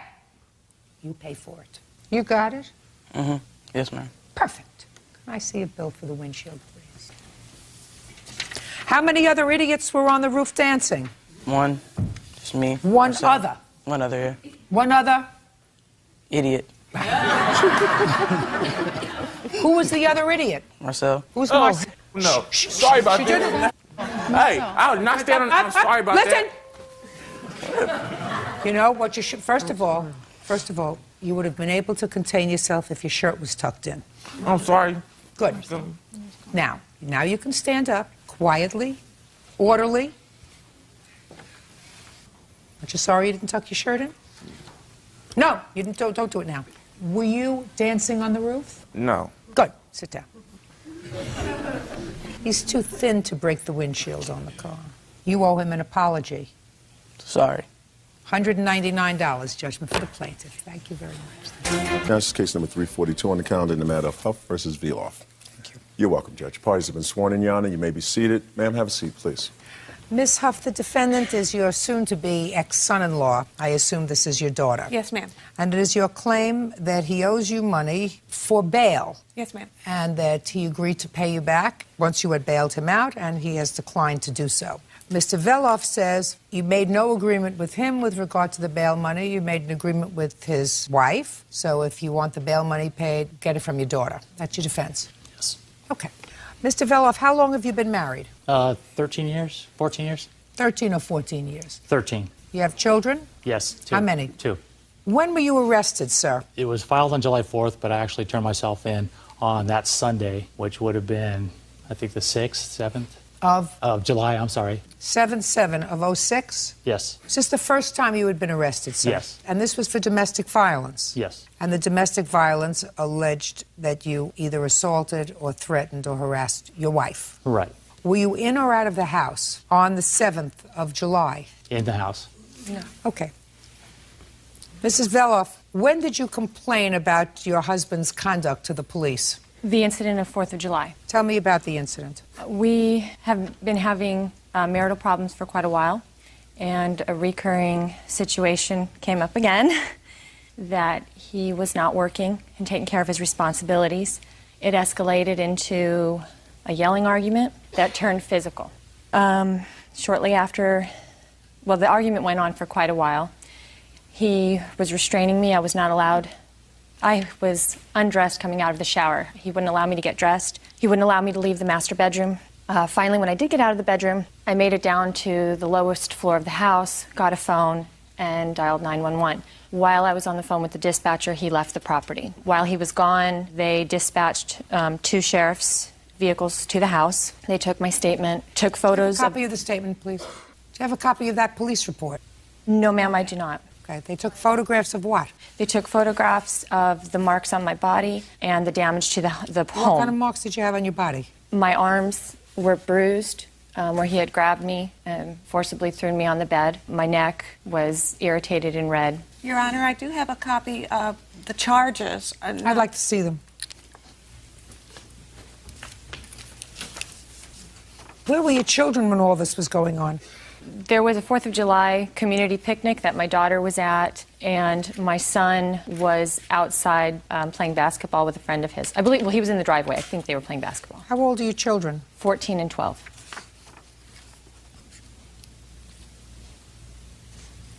What's the status of this protective order? The restraining order? Yeah, what's the status of the case? The case was dismissed. When was the case dismissed? It went to trial while my mother and I were in Italy for 2 weeks. It was dismissed because I did not show to testify. Why didn't you appear to testify? I was in Italy. Why did you go to Italy during the trial? It was already pre-planned, the trip.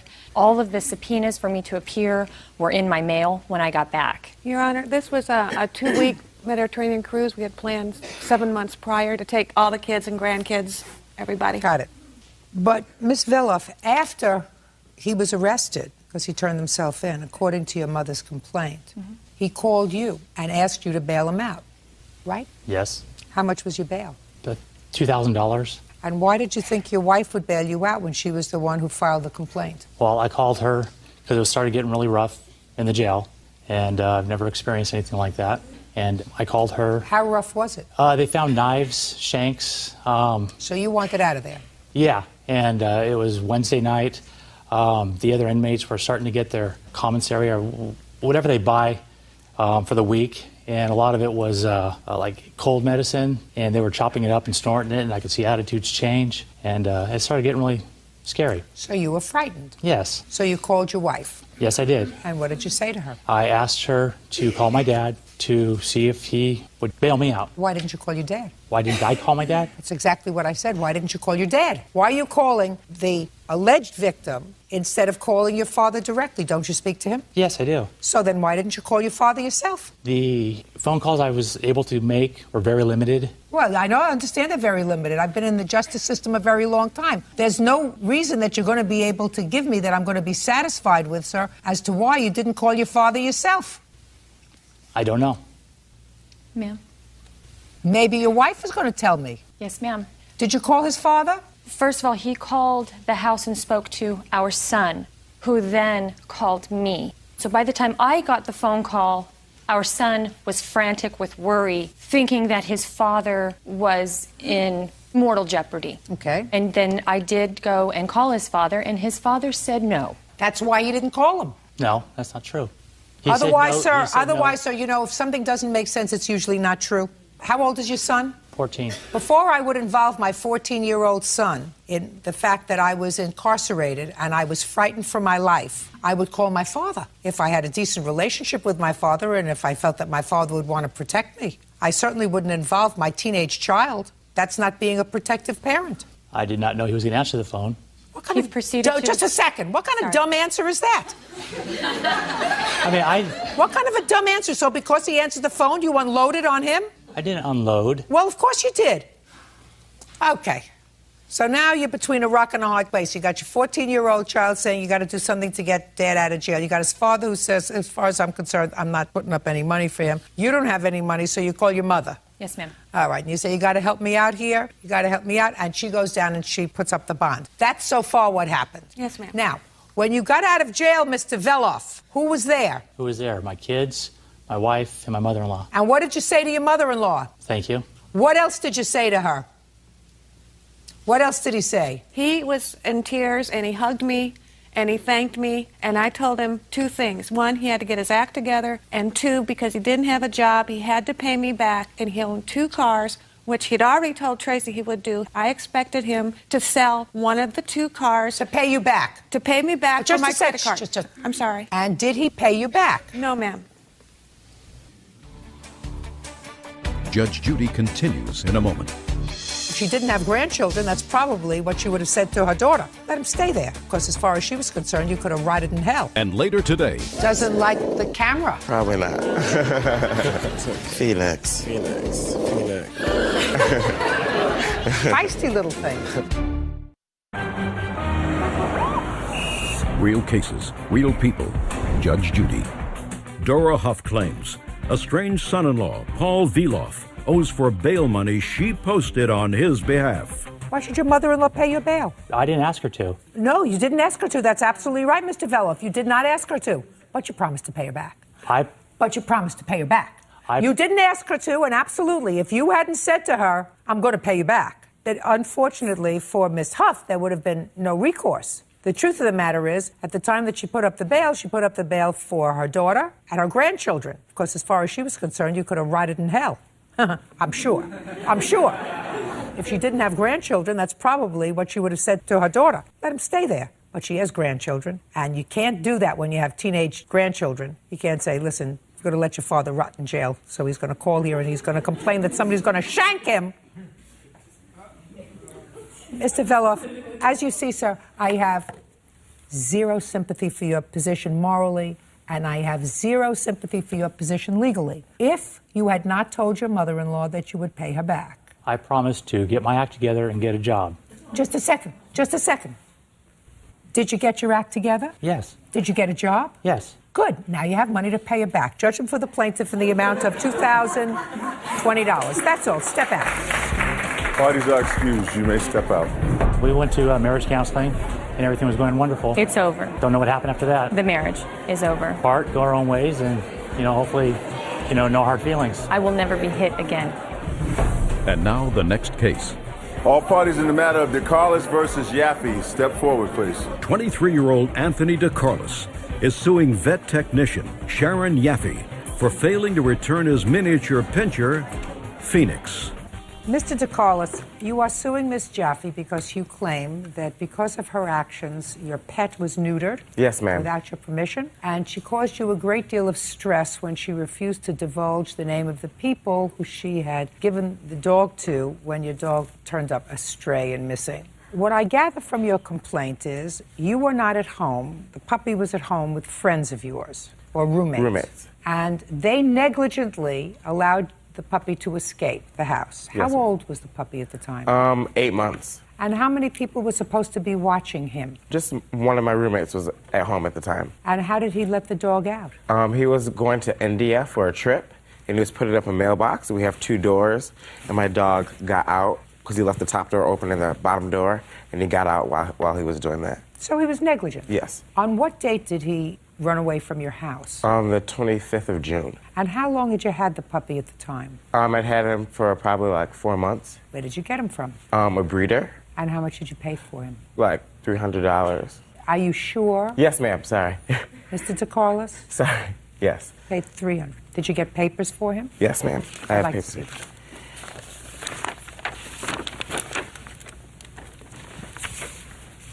He's a miniature pinscher. Yes. I had one of those when I was a child.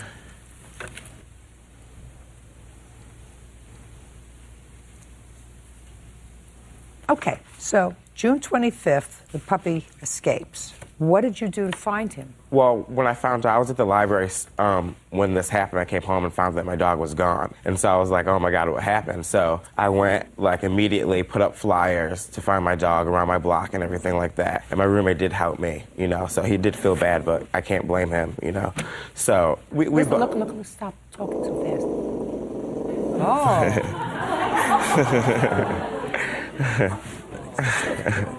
Doesn't like the camera. Probably not.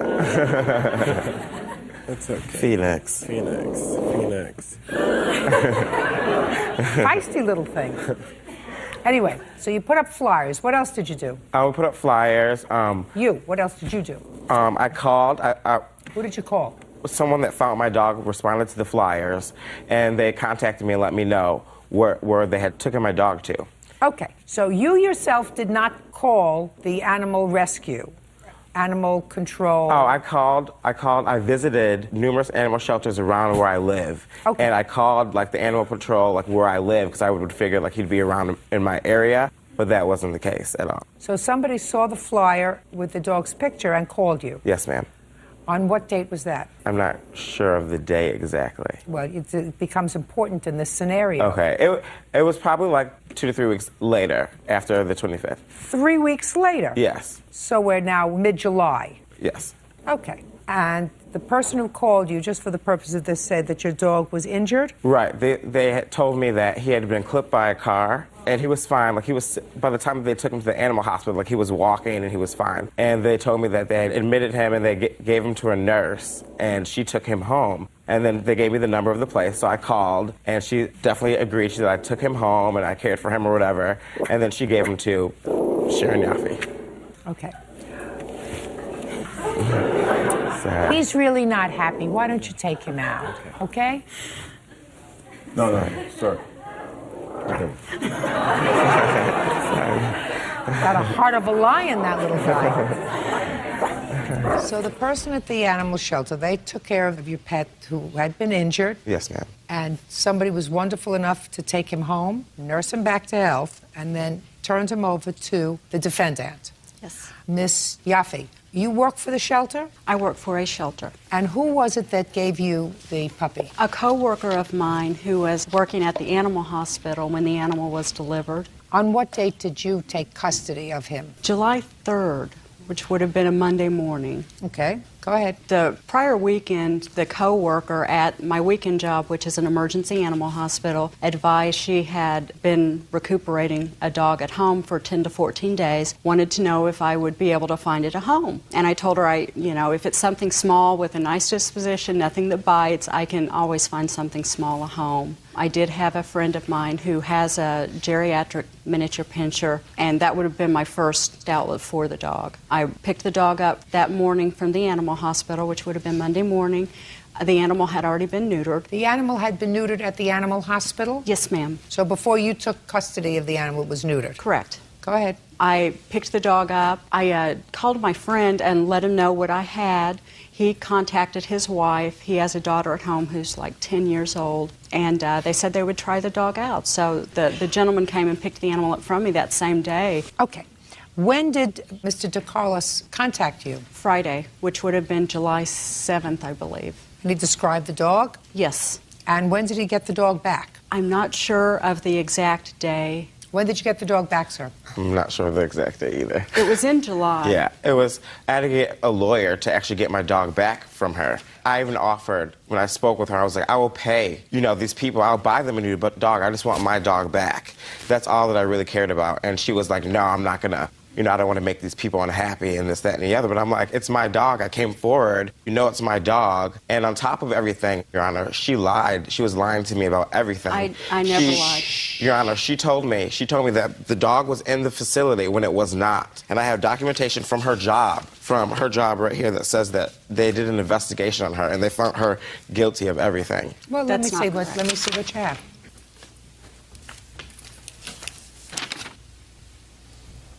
Ms. Yaffe, you did not make the dog available to the plaintiff when he called you. You want to tell me why? The animal had been in the home already. 4 days. 4 days. 4 And days. I was really apprehensive about contacting the people and letting them know that an owner had come forward for the animal. They've got a 10-year-old daughter. I knew the dog was in a good home, a good, responsible home. Okay. You made a misjudgment. In hindsight, yes. You made a misjudgment. Okay. I see Mr. Takala said what this says is that they conducted an investigation to determine whether or not Ms. Yaffe's actions were within departmental guidelines of the animal control. And it says that the actions of the employees were not within our best policy nor our best practice of the police department and animal control facility, and your complaint has been sustained. Okay. So you should have gotten your dog back. Yes. So? I did get my dog back. Well, the reason why I'm suing is because my dog was neutered. That's not her problem. That's your roommate's problem. That's not her problem. Nobody did anything to intentionally inflict injury on your puppy. Nobody. What happens is when an animal, I assume that something must have happened to the puppy's tags and or chip, which you should have had on the puppy so that the puppy could have been easily identifiable. Yes, ma'am. And that wasn't there. Am I right, Mr. DeCarlos? Yes, ma'am, you're right. Okay, so if you had had a chip inserted in the puppy, which everybody recommends now, Yes. or you had a collar with your telephone number and way to contact you, we wouldn't be here today. So that's your fault. It's not her fault that your dog was neutered. She didn't neuter the dog. Right, but she knew it was taking place, like she knew about it. So what? Not every grievance, Mr. DeCarlos, is a lawsuit. Now, I agree with you that the defendant, and she acknowledges in hindsight, she should have turned the dog back over to you. It was a mistake on her part. She can't say, well, they've come attached to the dog in 4 days and I don't feel comfortable about calling, and say you have to return the dog to its rightful owner. But she's not responsible for the fact that your dog was neutered. So should I sue the animal hospital that they have no documentation or? Absolutely not. You shouldn't sue anybody. You should take your dog home and teach him not to growl. You got your dog back in one piece, and the fact that he's neutered, what difference does it make? Well, I was planning on breeding him. Plan something else. Your own negligence in failing to have proper identification on the dog caused the dog to go into a shelter without any known information. That's your negligence, so go sue yourself. Your case against the defendant is dismissed. Goodbye. Now it's case number 333 on the calendar in the matter of Huntley versus Huntley. Thank you. Parties have been sworn in, Judge. You may be seated. Miss Huntley, the defendant is your former boyfriend. You've been together for quite some time, I assume, and you have one child together. Yes. Your complaint is that when you broke up, Mr. Huntley agreed that he would take over half of the credit card debt. He made a couple of payments and then stopped.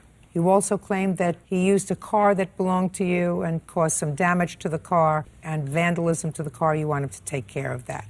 Mr. Huntley said he walked out of the house, leaving you in the house with your child. How old is your child? My son is 7.5. And he left with his clothes, and that's it. Everything that was purchased on that credit card remained in the house, and he doesn't see why in the world he should pay for it.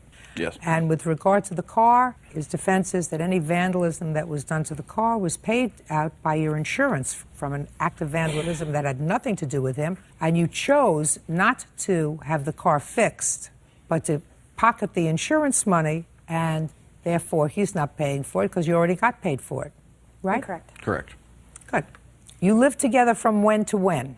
February of 2003 until October 8th of 2006. When and why did you leave, Mr. Huntley? The relationship just didn't work out. It was an agreed upon thing. It wasn't like I just stormed out. I mean, both of Okay, us so you were agree. So it unhappy. was a civilized, orderly Yes. arrangement. We were both unhappy. What arrangement did you make, Mr. Huntley, with regard to the debt? I had been paying pretty much all of the, I had a full-time job and I was going to school, making financial aid and some scholarships, and that was all going to bills while she was only going to school for about 4 years. When I left, I was still paying the credit card bills, but it didn't take a long time to figure out that what was going on was it was an attempt to make sure I didn't have enough money to survive, and I couldn't. Right now, she's living in a 2-bedroom house with hardwood floors, with 2 cars in the driveway. She's got a college degree. I think she's had a job for a little while. I'm sleeping on my dad's couch. The credit card bills were how much? We have $38,000 in credit card debt over the course of our 3-year relationship. He'd been paying half the payment on all of the 5 cards, and I had also been paying half a payment on a card that is only in his name, on not my name at all. Our credit cards have both of our names. We're both joint signers on these cards. we just made the arrangement that, you know, hey, you would pay half and I would pay half the minimum payment. And that went on until September. And in September, he told me, I need to save for my own place. I have a new girlfriend. Or October, I have a new girlfriend. I just bought a new truck after I lost $1,500 selling our truck that was in joint of our names. And I don't have the money to pay it. So you're just going to have to deal with it yourself. It's not my problem. Well, you have to deal with it, and he has to deal with it, because if they're joint credit cards, they're going to come after both of you. Absolutely. So, what are you doing in court? Here. He won't pay the credit card. They're going to come after him. They'll attach your salary, they'll attach his salary. Well, Your Honor, I have a credit score of 760. His credit score is now 720, but when we met, it was in the 500s and mine was in the 700s. And Miss Huntley, how many years since 2003 were you employed? None of those years was I legally employed. Well, you're not going to stand here in court and tell me you were illegally employed. I went to school and I had scholarship funds. I had 8 different scholarships, of which I got about $2,800 a month take-home cash. That you don't have to pay back? I do have loans. I have student loans. Of but course you do. Some So of that the I do answer not is have to pay back. the answer is you did not work. He worked. He provided for the household while you were living together. You have to remember, folks, you're not married. We don't have courts in this country for almost marrieds living together, trying it out. We don't have courts for that. If this was a marital situation, I would have no problem. I would say, listen, you have credit card debt, you're responsible for half, and you're responsible for half. That's it. Goodbye and good luck. But that's not the case. The truth of the matter is that if you have $38,000 worth of credit card debt from 2003 in February until 2006 in October, he paid the credit cards. No, he didn't. He was unemployed for 6 months of that time straight. Well, you And we were lived unemployed off for of 4 credit years. cards. Somebody had to pay for But these I wasn't cars. unemployed. I brought home $2,800 a month every month, What'd you do except with for it? July and August. What did you do with it? I paid as many bills as he did: car payments, credit card payments, food, clothing. All kinds of stuff. It's very, very interesting, Miss Huntley. I have no idea how you did that, because I educated a whole bunch of kids, and nobody ever gave them $2,800 a month in cash in addition to what they were getting. So you got some kind of gig going here that probably the rest of the civilized world would like to know about. I have a 3.8 GPA, and I'm an engineering student, and I volunteer 170 hours a year. Fabulous. What do you want me to do? You want me to say to him, what you should do is pay half the bills? Yes. Yeah, well, I'll say to him, what you do should be half the bills. Be nice if you paid half the bills. That's a moral judgment. These bills are in both of your names, and eventually the credit card companies who have advanced to you foolishly $38,000 in credit card expenses are going to come after both of you for the return of this money. Your Honor, I'm making the payments because I understand how important credit is. I would like to go on with my life. And I'm making the payments regardless of whether he is. Don't you, Mr. Huntley? I do, but I only have so much money, and it's getting to the point where I have to choose. Are you paying child support? Yes. No. Oh, interesting. No, he has not paid child support, and he has not made a payment on any credit cards since August. Requested to make child support payments 2 weeks ago by the state. Mr. Huntley, requested by whom? The state. The state, because he wouldn't pay it. I was never asked to pay it. Just a second. I've been paying all these other bills. Listen, you may be angry. You may be angry. I don't know what you're angry about. I don't know. The truth of the matter is, I really don't know what you're angry about. I was going to jump down his throat when he said I was never asked to pay it, because that's not an answer. When you have a child, you're supposed to pay child support. You don't have to be asked by anybody to pay child support. Child has to eat. Both parents are responsible for that. How much are you paying in child support? $200 a month right now. $200 a month is not a lot of money, Mr. Huntley. No, it's not. At the time when I was requested to make child support payments, my paychecks are $800 or $900, and she asked for $600 or $700 every 2 weeks for bills. Well, you can't do that and pay child support. I can't do that and I pay haven't child asked support. for child support until he stopped paying on the bills. Oh, well, but just a second. But then you did. I only want what's fair. I only want half of our debt. Miss Huntley, what you have to do, my dear, if you want half the debt, is you have to get married. That's what happens. That's what happens. Otherwise, you're coming into court, and there is no jurisdiction that I know of for almost marrieds. He can't pay half the credit card bills and the child support order that should be a lot more than $200 a month, quite frankly, Mr. And it will be. I put an appeal to have it raised to $640 is what he's going to end up paying, which is just enough to cover the minimum payments on the credit cards. Well, then you shouldn't have made such extensive credit card purchases. What do you want from me? Judge Judy continues in a moment. You chose to live without benefit of marriage. I don't know why. Maybe it had to do with your scholarships. I'm not sure. Quite frankly, I don't have the time to figure it out. And later today, If I believe what you're telling me, which I don't, your mother stole the money that you were giving her, and therefore they repossessed your car and you wanted to get it back. That's the truth. real cases, real people. Judge Judy. 24-year-old Heidi Huntley claims ex-boyfriend Eric Huntley owes for half of their credit card debt. Now, the two of you chose not to get married. You chose for whatever economic reason to live without benefit of marriage. I don't know why. Maybe it had to do with your scholarships. Maybe it had to do with something else. I'm not sure. Quite frankly, I don't have the time to figure it out. But if you chose to do that, you can't come to court and say, listen, now you have to go through our assets and liabilities.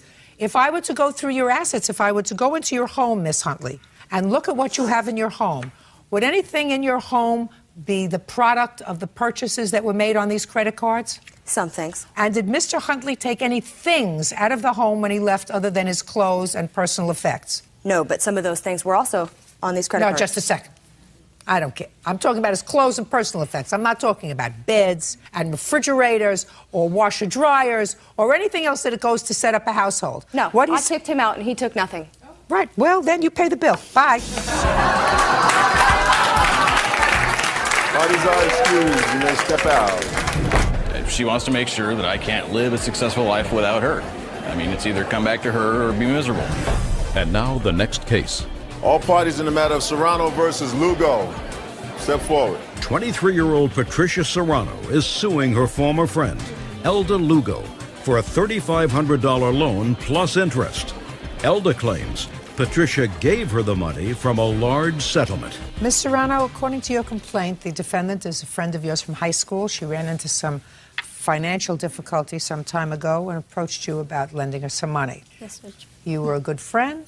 You lent her the money, $3,500. She didn't pay you back. You want your money back. Yes. Ms. Lugo says that you were a good friend to her.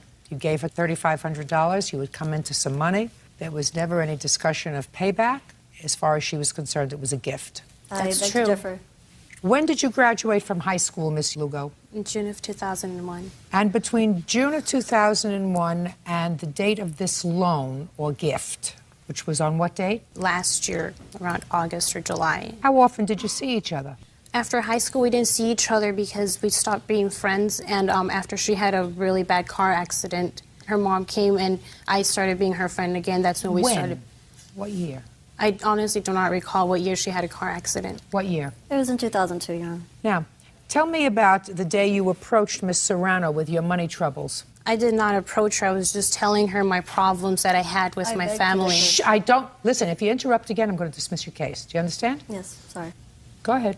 I just told her I was having really hard times with my parents. I was having a lot of financial problems. What kind of financial problems were you having, Miss Lugo? My mom stopped making the payments, so they took my car from me. How old are you? 23.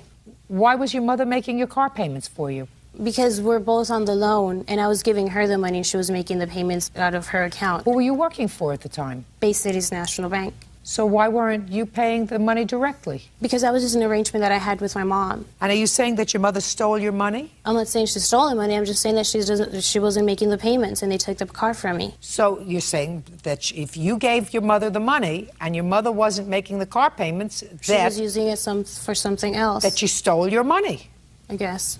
And you told Ms. Serrano that your mother stole your money and they repossessed your car? I told Patricia the problems that I was having with my parents and why they took my car from me. Miss Lugo, I don't hear that that's a problem that you're having with your parents. If I believe what you're telling me, which I don't, you're telling me that your mother stole the money that you were giving her for your car loan and using it for her own purposes, and therefore they repossessed your car and you wanted to get it back. Right. Now, is that what you want me to believe? That's the truth. That's exactly how everything's always been. When did you move out of your mother's house? Early September. So you stayed in your mother's house another year after she stole your money? Actually, see where I'm going?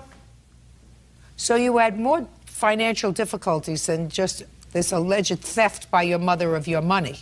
I couldn't just leave my house and just leave everything, like all my parents and my sisters behind. Well, if I were living with somebody that stole my money and as a result of that my car was repossessed, I certainly wouldn't live there.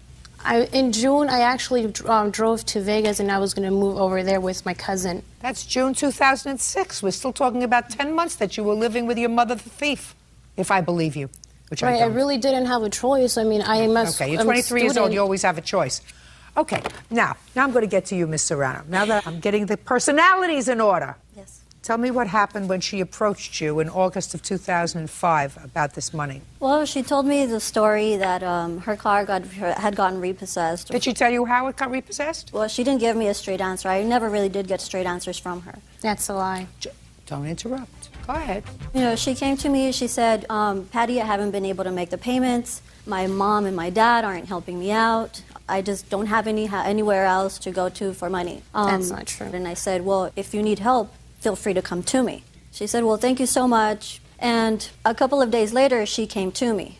She said, Patty, I need to take you up on your offer. Can you lend me $3,500? And I said, sure thing, I'll write you a check. And I'm not too sure if it was a day or two later that she said, it's too much trouble to go about, with the check. I can't cash it. She even told me that her mom had found the check and was questioning her about the check. That's not true. Why I was giving her a check for $3,500. And she said, well, I'll give you back the check, and can you please give me $3,500 in cash? I said, wow, I'm like, okay, let me see what I can work out. And I went to the bank, withdrew $3,500 cash. Let me see from your bank. The yeah, it's right here. Where did you get all this money from? I was involved in a very serious car accident in 2002, and I got a small settlement out of it. Large settlement. Oh, that's interesting, Miss Lugo. Did you say a large settlement? How large? I don't know. When you said it was a large settlement, you must know something about the settlement. That's all she would always say. She got a large settlement. never wanted to ask I never how much. told you anything. Shh. When did she tell you about this large settlement? After she was recovering from her injuries. When did you get the settlement? Sometime in 2004. You still have any of the money left? Yes, I do. Some in investments. Good. So you gave her $3,500 in cash. Yes. And what was the arrangement about paying you back? She said, okay, Patty, you know I wouldn't have done this if I really didn't need it. Believe me, I'm going to have this money to you tops the end of the year when I get my bonus from the bank. That's not true. So I said, okay, you know what? What part of keep quiet don't you understand? End of the year came. I didn't see the money. She said, well, I just need a couple of more months, whatever. And I said, okay, just don't forget about it. I'm being your friend here. When for the first time, Miss Lugo, did the plaintiff ask for this money back? Early September. That's a lie. So, what part don't you understand? Sorry, Your Honor. Tell me about the conversation when she asked you for the money back. She started calling me at work, and she started emailing me at work. What would she say when she called? She was just calling me, telling me that she needed to meet me somewhere. When did she, for the first time, ask you for the money back? Answer my question. I believe her first email was September 7th. That's not true. Shh. Next time you're gone. Do you understand? Yeah. I assume you want me to consider giving you your money back. Yes, please. Then don't do it again. September 6th, and what did she say in the email? Do you have a copy of that email? No, I don't. Do you have a copy of the email? Yes. I want to see the email from September 6th. She emailed me a promissory note that she wanted me to sign, that saying that I owed her the money, and because. Shh. Well, he emailed her, and you said to her that you planned on giving her the money. Yeah, she was calling me at work nonstop, and she was just harassing me. No, this has nothing to do with a response to harassment. That's only the email that she gave you, but she didn't tell you about the phone calls that she was making to work. I just want to see the emails. This is Wednesday, September 6th, and it's a lovely email. Absolutely lovely. You're happy for her. You're happy that she's happy. Hey, I'm not sure what's gone wrong between us again, but I really appreciate everything you have done for me and the times you've been there for me. I guess we are once again going our own separate roads. If it's the money thing, it's stopping you, don't worry. I will give it to you. Do me a favor. Please do not email me at the bank. I get in trouble for receiving personal emails. My manager talked to me, and she was telling me that I was receiving too many personal emails. She emailed me. Listen to me. She wants her money back. Yeah, after she was trying to get with my boyfriend, she was trying to hook up with my boyfriend, and I confronted her about it. Until then is when she came back and wanted me to sign a promissory note and said that the gift that she gave me for $3,500 was then the loan. I don't see why somebody who doesn't look like they're rolling in dough would give you $3,500 and not expect to be repaid at some point. Not necessarily in a week, not necessarily in a month or 6 months or even a year. But someday, within a reasonable period of time, when you got your act together, if you ever get your act together, she expected her money back. And to stand there at this point and say, well, she tried to get over on my boyfriend, and that wasn't right, and therefore I'm not paying her a dime, that's the wrong thing to do. It's not the moral thing to do. You want to end a relationship with her? Terrific. Do it. You're not friends anymore? You don't want to be friends anymore? Fine. But she was there for you when you needed her, and you're supposed to do the moral right thing and pay her her money. Judgment for the plaintiff in the amount of $3,500. That's all. Yeah, this is case number 306 on the calendar in the matter of Desi versus Stroop.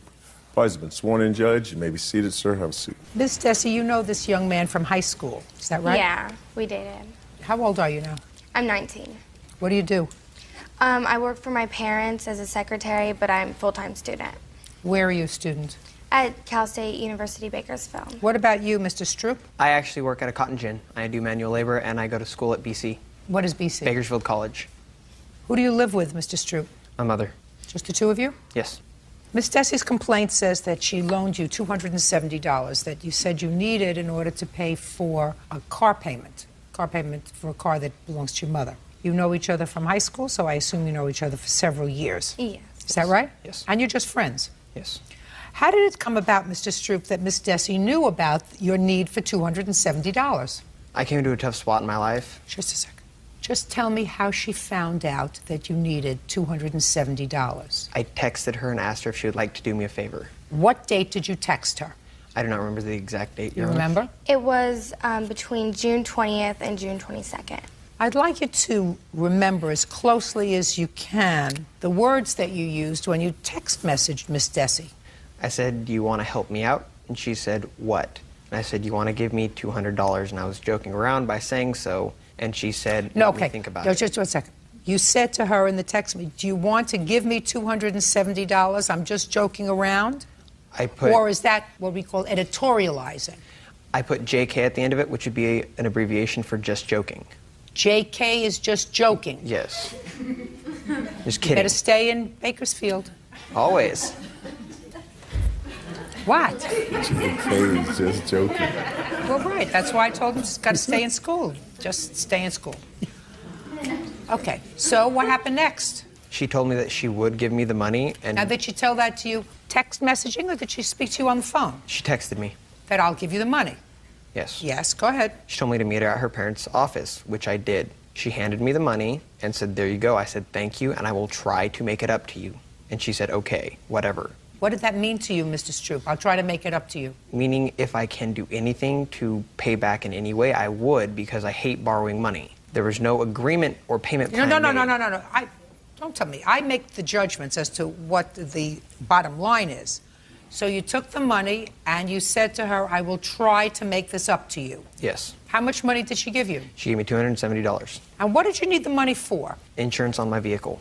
Did you tell her that that's what you needed the money Yes. for? I thought you needed it for your mother's car. No, it was for my car. Okay. Now, Miss Desi, tell me about your conversation that you had with him between the 20th and the 22nd of June, either texting or in person. He texted me saying he needed to borrow money for, I believe he said in it, a car payment, and then I think I ended up calling him. And what was the conversation, if you remember? What I do remember is pretty much like, what do you need the money for? And, you know, when will you be able to pay me back? And what did he say about paying you back? He said he just started a new job, that he was going to be getting his first check around June 30th, a week and a half later, and then he'd pay me out of that check. So then he came to your office and picked up the money? Yes. Did you give it to him in cash? Yes, I gave him $270 cash, but before even handing it to him, I made sure that, you know, he agreed to pay me back. Okay. Who is this person? That would be a character witness on my behalf, because he's been around when it all happened. Oh, good. Step up. Tell me your name. My name's Chad Johnston. At what point in this transaction did you make an appearance? That night, me and Matt hung out. Which night? The night that she loaned him the money. Thank you. You may have a seat. See how good that was? Yeah. Judgment for the plaintiff for the amount of $270. She's gonna excuse you, they step out. I think that, you know, she just wants to have control over something, and this is the only way she can find to do it. Matt just was making up a lot of excuses. There are no excuses. She know I don't work during summer because I have a hole in my lung and I have valley fever. Told me that, you know, he was going to be dying from some illness. It's called smoking and drinking. The most upsetting part about it is that the case got, dismissed and settled because of a word. Loaned. The word that ended it was loaned. And now the next case.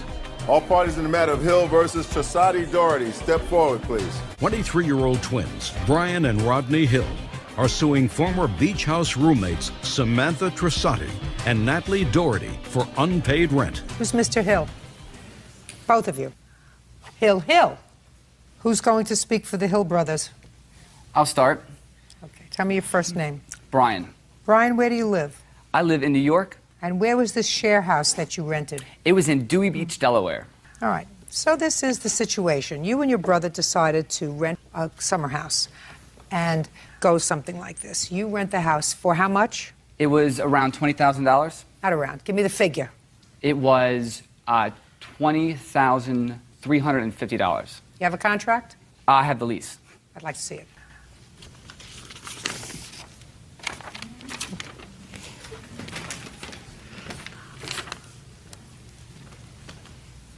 $19,845.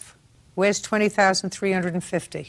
Oh, it was just what the taxes and stuff they added on the lease. I want to see the lease. This isn't the lease. That's the best thing they could give us for showing. That shows the dates that we had the payments due and that kind of stuff. That's the best thing the realtor could provide us to bring here. How old are you, Brian? I'm 23. Brian, you have a lease agreement. This is not a lease agreement. Nobody rented you their house for $20,000, young man, without giving you a lease. A lease indicating what the rental was, how many people you were allowed to have there, what the term was, from when to when. Do you understand what I'm saying to you, Brian? I do. That's the best thing we could get. Well, that's too bad. You come back when you get something else. Thank you. There's no excuse. You may step out. Wow. Judge Judy continues in a moment. So this teaches you a very good lesson. When you come to court, you don't come to court with your ostensible good looks. You come to court with evidence. And not irritate me. It's a very bad thing to irritate me.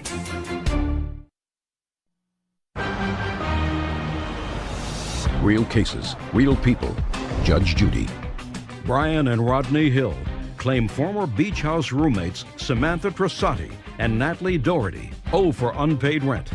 The defendants claim the brothers are being greedy. All right, Mr. Hill, I understand from my clerk that you now have a completed lease. I'd like to see it, please.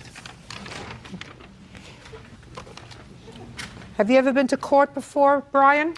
Yes, ma'am. For what? When I was 16, I was in court for driving without insurance. Did your parents go with you? Yes. Being cautious with your answers. And when they went with you for insurance, did they bring the insurance card with them? Yeah, and they let me go after that. Right. So this teaches you a very good lesson. When you come to court, you don't come to court with your ostensible good looks and brains. You come to court with evidence. That's what you're supposed to come here with. Do you understand? Yes, ma'am. And not irritate me. It's a very bad thing to irritate me. You all understand that, don't you? Yes. All right, so now let's start again. We're going to start off on the right foot this time, Brian, so that I don't think you're an idiot and you know who I am. Do you understand? Yes, ma'am. Very good. You decided to rent a share house. Mm-hmm. You two boys leased it for the summer with the intention of subletting rooms in the share house to other people, a practice that's been going on, believe it or not, since I was born and since I lived back in the Stone Age. You rent a house for $20,000, and aside from other people, you leased shares in the share house to these two young ladies, and it is your claim that while they paid you some, they still owe you some as a result of their lease. The girls say that they have paid you. In addition, they say that there were other people in the house, friends of yours, who used the house various times during the summer, who slept in the house, who were not supposed to be there, and they assumed that they were also paying you money. Is that what you think? Yeah. Well, that also has been going on since the Stone Age. Now, how many people were allowed to be in this house? The house was zoned for 8 people. Our landlord told us if we were to have 9 people in the house, it would be okay. Brian, your lease provides for 8 people. So you see, that's why I like to look at a lease. The lease says the maximum occupancy is 8 people. You do read, don't you? Yes, ma'am. I'm going to give you another rule of law. You don't want to be a lawyer when you grow up, do you? No, ma'am. Thank goodness for small favors. This is a contract. And when you have a written contract, you cannot discuss anything that goes beyond the walls of this contract and say, well, it was modified, we modified it orally. It says maximum occupancy 8, but the landlord told me I could have 9 or 10 people. It wouldn't be terrible. He'd let me. Can't do that. That's basic contract law. So if the landlord told you that you could have 9, then he has to put it in the contract. Do you understand? So the maximum number of people that you could have was 8. Okay. This rental property, let's say for easy math, cost you $20,000. Divided by 8. $2,500 a share. So far, is that correct? Well, the shares that we had worked out were $2,100, and I can explain to you how we came to the $2,100. We took the lease amount, which was the 19 and change, and then we took the utilities, the gas and electric bill, and we divided that by 10. Now, the 10 now, for how can you divide that by 10? That's well, that was illegal. because, well, Samantha wanted her own room because she didn't want anyone sleeping in a room with her, so what she effectively did was Samantha. Smart girl. Very, very smart girl, Samantha. All right, so Brian has already violated his lease because, according to you, you were going to have 9 people in the house plus Samantha's double share. Yes, ma'am. So how many people did you actually rent to? It was 9 people. Also, there was one other person who lived there for a month because I left a month early, so I sold the rest of my share to somebody because I left for graduate school. And so, what was that person? His name was Chris. So he paid kind of like a third of mine because he came in and I had left. What's your first name? My name is Rodney. Rodney, are you telling me that Chris was never there at the same time you were? Oh, no, that's not true at all. He was... Right! Because that's their complaint, you see. That's their complaint, that there weren't 9 of you, there were 10 of you. And when you originally divided the number of shares they were going to be, even if there were 9, which was illegal, you brought in somebody else to make a 10th person. And that person was there sometimes when you were there and sometimes not. Ma'am, the girls had female friends that had practically moved in with them. We absolutely never said anything about Did that. they? Yes, ma'am. Did they? When you say practically moved in with them, 2-3 weeks at a time. 2-3 full weeks at a time. Give me the name. Erin. Okay, her friend. Natalie had a friend that would come every weekend. Name? Lauren. And then for quite some time, there was a girl that stayed in her room, and her name Natalie, was Erin. who's Lauren? Lauren is a friend of mine that came to visit me a couple times this past summer. And I mean, I had no objections to it because she's welcome to me and to her home multiple times. But they had people coming into this house almost every weekend from DC, from wherever. And I would say, oh, Brian, who are these people? They're weekenders. Don't worry about it. They're paying too. So are you telling me that Brian told you that they were paying? Oh, yeah. Oh, yeah. When you had your friends visiting, were they paying? No. All right. Go ahead. What we did was we had weekenders who would come in and they paid like a very reduced rate, and we used that just for the house, to keep the house up and running, to pay our TV bill. We had TV's bills that were $300-400. We had them pay that. We are absolutely not interested in nickel and diming our friends. We put up the money for that house solely because 9 of us wanted to get a house, and we were the only people that were able to do so. We had absolutely no interest in getting money out of this. Brian, let me explain something. You cannot do that. You cannot unilaterally say, I am going to modify the terms of our lease agreement, whether it was an oral or a written lease, for 9 people and say, well, we're going to have 15 people in total. Some are going to be weekenders. And I'm going to use that money to defray any other costs that we might have. Let's say we want to throw a party or 2. Let's say we want to bring in beer, we need some liquor, or we need some other stuff. That money will defray those costs. You can't do that. Your agreement with them doesn't give you that right. Now, how much money do you say that the girls owe you, and how much did they pay?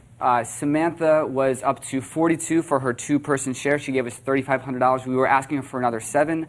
And Natalie, having given us $1,650, and we were just asking the difference between $20 and $100. When they left for the summer, they said, no problem, we'll pay you, just ask our dads. Our dads will just write you a check for it, no problem. This is what they said. They said, my dad will pay me absolutely, whatever I owe, my dad will pay it. Good. Let's start. Interjection. Natalie, My father died when I was 13, so it's obvious I never said I'm that. sorry, Samantha, I'm sorry.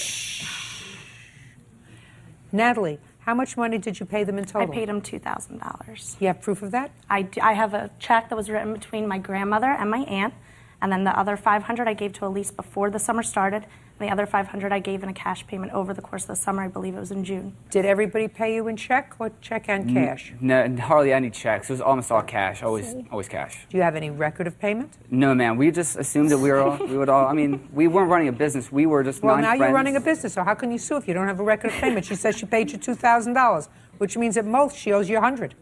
Well, I mean that's not true, but. Oh, my initial reaction was perfect. You say you owe him $100? Sure. Okay. If I must, then I. Well, you owe him Oh, no, $100. that's okay. Go ahead. Sure. Next. What about you? I paid a total of $4,000. I have record of $3,500, which I paid before I moved in. So, what about the rest of the money? I paid in cash during the summer. Show me the record. I assume you don't have a record of Samantha's either. So you say at most you owe $200. Is that right? Mm-hmm. I don't believe you. When you paid your $2,000, tell me the way you made the payments. First off, it was $250. I believe it was like I decided that I would definitely live in the house probably the beginning of April. Okay, my apologies, Your Honor. Beginning of April, $250 to Elise. I said, please give this to Brian and Rodney. They live next door to her. Passed it on, supposedly. Then another $250 a couple weeks later, $500 down. Then I went and saw my grandmother, saw my aunt, and they said, of course, we'll be willing to help you. Wrote a check from Elizabeth Harris to Rodney Hill, $1,000. Paid so far we're $1,500. Yes. Okay, and then by the end of June, at the very latest, another $500 in cash, just from money that I made as being a waitress over the summer. Okay, and you paid $3,500 that you can prove? Yes. That you can prove? Yes. Okay, go ahead. The $500 they've both exaggerated beyond what we said they paid is entirely made up. If you're going to be in business, you have to keep records. You're quite right. I know I'm right. Thank you. If you want to be in business, you have to keep records. Your brother just told me he doesn't know. He thinks that they gave you so far $1,650. It could be $1,500. Maybe it's only $1,500 that she gave you. Your Honor, I can actually say she didn't give me $500, which is why I don't believe she gave the $500. She actually gave me $750. So I do So not instead believe... of $500, she gave you $750. Yeah. So if her records are incorrect there, I don't see how she could say that. Okay, she Natalie. Actually, Natalie. Your Honor. Sit down. How does... Sit down. Sit. And speak not. Natalie, you owe him another $100. Okay. Samantha, you owe him $700. Because you do have records of $3,500. And anybody who has records of $3,500 has the records of the rest. So next time, don't go into business, guys. You're not smart enough. That's all. Yes, case number 324 on the calendar in the matter of McDonald versus Pittman. Parties have been sworn in, Your Honor. You may be seated. Miss McDonald, you don't know what happened on this day with the car, is that right? Not besides what my daughter had told me. Your daughter was driving, but Yes. the car is in your name, Yes. so you're the one who wants the defendant to pay for the damages Yes, on the ma'am. car. But your daughter's a big girl. She makes her own mistakes. She's going to stand up and you're going to sit down. Do you mind if I stand up in between these two? Because he's caused so much turmoil with our family. Oh, he's not going to make any problem. Okay. You see this guy? Squash him like a bug. Okay. You understand that, Mr. Pittman? Yes, ma'am. Or you keep an eye on Mr. Pittman, because Miss McDonald will feel more comfortable if you do that. Sure. Thank you. Miss McDonald, it is your claim that the defendant backed into your car when he was angry. Mr. Pittman says that you rear-ended him. Mr. Pittman used to be your boyfriend? Yes. How long was he your boyfriend? Almost 3 years. And how old are you? 17. And then when the two of you broke up, he started dating, or even, I don't know how it happened, but now he's with your cousin, who was 15. Yes. And pregnant. How wonderful. I assume that the pregnancy is a result of your relationship. Is that right, Mr. Pittman? Yes, ma'am. How old are you? 20. And what do you do to support yourself? I work for one of my friends. Doing what? I'm a foreman, construction foreman. You work every day? Yes, ma'am. How much do you earn a week? 800. And who do you live with? My parents. Pay rent? No, ma'am. What do you do with your money? I put it up for my kid, and I'm buying clothes and all that. Insurance, phone bill, just I pay bills with it. You have another child? No, ma'am. So this is the child that you're talking about? Yes, ma'am. Do the parents of this 15-year-old who you got pregnant want to put you in jail? No, ma'am. Oh. She allowed me to date her. Dating her is one thing. I know. You know, dating, you go out to eat, you go to a movie, you go ice skating. You know, there are lots of things you can do other than make babies with 15-year-olds, Mr. Pittman. Who are these people? My mom and my witness. You didn't give them a good enough lesson in the facts of life. Okay. Tell me when this incident happened with the car, Miss McDonald. On Friday, August 11th of 2006. Tell me what you were doing near Mr. Pittman. It's a parking lot where a bunch of people hang out on Friday and Saturday nights. And you knew he was there? I didn't know he was there until I pulled in. At that point, he was already involved with your cousin? Yes. You were angry about that? Yes, very. So you pulled in and you saw his car. Was your cousin with him? Yes, she was. And what did you do? I noticed that No. Look at me. Don't look over there. Look at me. I noticed that he was there, so I pulled up beside him. Why? Just... Come on. I was going to talk to him. I pulled up and she was with him. So I confronted him. Well, what did you say to him?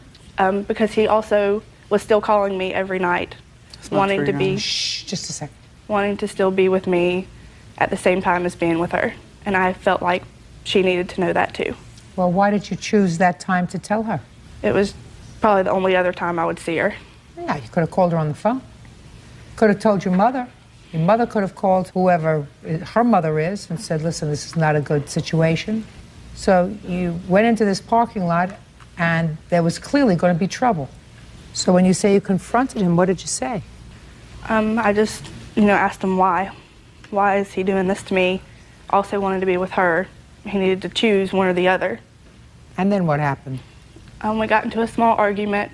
He then pulled off, and I pulled off behind him to leave because I was so upset. And it's Well, if he pulled off to leave, he wanted to get away from the situation. Why did you follow him? I wanted to leave. I wanted to go home. I was upset. Oh, why didn't you wait until he left? I was just so upset. Didn't know what to do. Go ahead. And whenever he pulled off, I pulled off behind him. He hit the brakes, so I hit the brakes too. He threw his truck in reverse and backed into me, and then pulled off and left. He wanted you to leave him alone. Miss McDonald, he wanted you to leave him alone. Is that a fair statement, Mr. Pittman? Ma'am? Is that a fair statement? Yes, ma'am. So? Someone I knew, I called the police for me, and they came and did a police report and an incident report, which I have a copy of, along with pictures of the damage. And then Monday, whenever my mom got home and we started filling out to file with his insurance company, she then told me that my witness, Dana, who was her coworker, had overheard her talking to some other people at work, and she was actually there in the parking lot Friday with her son. Perfect. Would you stand up, please? Dana, you have a last name? Morella. What were you doing in the parking lot? Me and my son were just up there eating, and we were out in the parking lot looking at all the cars. They have a lot of the nice cars that my son likes to look at, the Nopi cars, and we were just out looking at the cars when I noticed that a big black Bronco just backed up into a green Jimmy. At the time, I did not know that it was... You drive the big black Bronco? Yes, ma'am. Okay, so he backed into her. Right. Okay. And that's all I seen. Thank you. Let me start with you, Mr. Pittman. It was wrong for Miss McDonald, not smart of her, to confront you and your girlfriend in the parking lot on August 11th. It was wrong for her to follow you after you tried to leave, because you don't know what she's doing, whether she's going to follow you, whether you have no idea at this point, because you were leaving and she wasn't finished yet. I want you to understand that I am sympathetic with that. I'm not sympathetic with you, but I'm sympathetic with that. Now, all I want to know from you is, did you back your car into hers? No, ma'am. You better have very strong, convincing evidence, Mr. Pittman, and that doesn't necessarily mean you're going to be responsible for all the damage on her car. I'm telling you that right now, because I find that even if you did back into her car, she's partially responsible for what happened on that evening. Do you understand that? He was trying to get away from her. She was acting like a nut. She's a kid, and she was acting like a nut, and he was trying to get away from her, and she wouldn't let him. So even if he did say, listen, I'm going to back up into her, I'm not going to hurt her, but then she's going to stop, that was sort of justified under the circumstances. So she is partially responsible. You understand that, young lady? So you better be able to convince me that this lady who was in the parking lot with her son is lying to me. Judge Judy continues in a moment. After she got through with me, she started on my fiance. She says, well, you know, I hope you and your baby die at birth. That's her exact words. And later today, He squired you around town, bought you lots of things, and this was merely a payback. Is that right, sir? Yes. When did you start dating Prince Charming? says her ex-boyfriend, 20-year-old Chad Pittman, purposely rammed her car with his truck. Chad claims it was Michelle who rear-ended him. Okay, let me hear. Your Honor, me and my friends and my fiance was up there at Kmart, and we were minding our own business talking to some of our friends. Oh, my heart hurts me when you say fiance with 15 years old. Go ahead. And she come flying up next to us and parked next to us, and then she started on me, and she just started arguing from the start. Of course she did. I got it. I understand that. It's exactly what she did. I was shocked. I was embarrassed, you know, because here it is, a bunch of old people were in front of me, and she just come out of nowhere. And after she got through with me, she started on my fiance. And she got an argument with her, and she's like, Michelle, you know, I love you, you're my cousin and all, but I don't need this right now. I'm 3 months pregnant. So she says, well, you know, I hope you and your baby die at birth. That's her exact words. So she looked at me and she said, I don't need this. So we crank up, we leave, and she starts following us. And I look back to her. My top was off my Bronco at the time. I looked back at her and I said, don't follow us. And I started off again, and I went around a median. As you see over there in the visual, I went around the median, and I went to stop again because she was still following us. I was going to get out, you know, go talk to her, you know, I'd be like, Michelle, look, we don't need this. You know, your cousin, my fiance, she's pregnant. We don't need this. So I went to get out. As soon as I put it in park, she hit me as we was going around the turn. She hit me in the back. So I'll go ahead and get out the truck. She backs up, pulls up next to me, and I don't remember exactly what she said, but she said a few things, and she left. And I looked at my Bronco. There was no damage that I could see. So I got my Bronco, which is private property, you know, so I didn't think nothing could be done anyway. So Did you I left. see this lady in the parking lot? Oh, ma'am. You work together? We used to work together. When? She left at the end of August. Do you live near each other? No. Have you seen each other since work? Once or twice, maybe. Good. Yeah. Okay. You have a witness? Yes, ma'am. I'd like to hear your witness. First, let's start with your name. Robert Drew Norton. Go ahead. We had the top off the back of the Bronco. Were you in the car? Yes, ma'am. How many people were in the car? 3 of you? There was 2 in the back, 2 in the front. And we parked at the meeting, as you see over there. And she pulled up, slammed brakes as I was talking to my friends on the other side of the Bronco. And she started yelling out like all the stuff he said, such as, I hope your baby dies at birth. And she said, we don't need it. And then we left, and then she pulled off behind us. We ran around the median, and he went to stop and tell her to quit following, and she hit us. And then she pulled off and said something, and then went flying out the parking lot beside Kmart. And then he looked at his truck, and then we left. Okay, now I'd like to see the pictures. You work? I work at Chicken Run. Okay, good. Ever been in trouble with the law? No, ma'am. Uh-huh.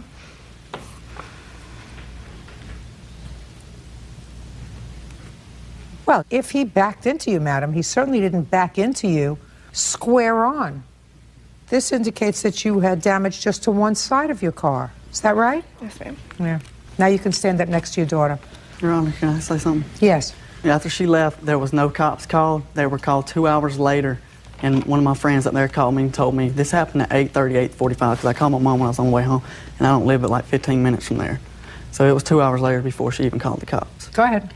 The cops were called immediately. There was a 2-hour delay before they got there because there was a shooting in the area, and they apologized. There was nothing they could do. They got someone there as soon as possible. Ms. McDonald, I'm not satisfied that Mr. Pittman, although he clearly suffers from a lack of good judgment in other social areas of his life, hit your daughter's car. I'm not satisfied he did that at all. I think that your daughter was furious that night. I think that she got into the parking lot expecting to see him there. She saw him there. She confronted him. She confronted him in the car with her cousin. She was so angry that when he chose to leave because he didn't want to hear her vile talk, she followed him and she hit him. And that she can't do.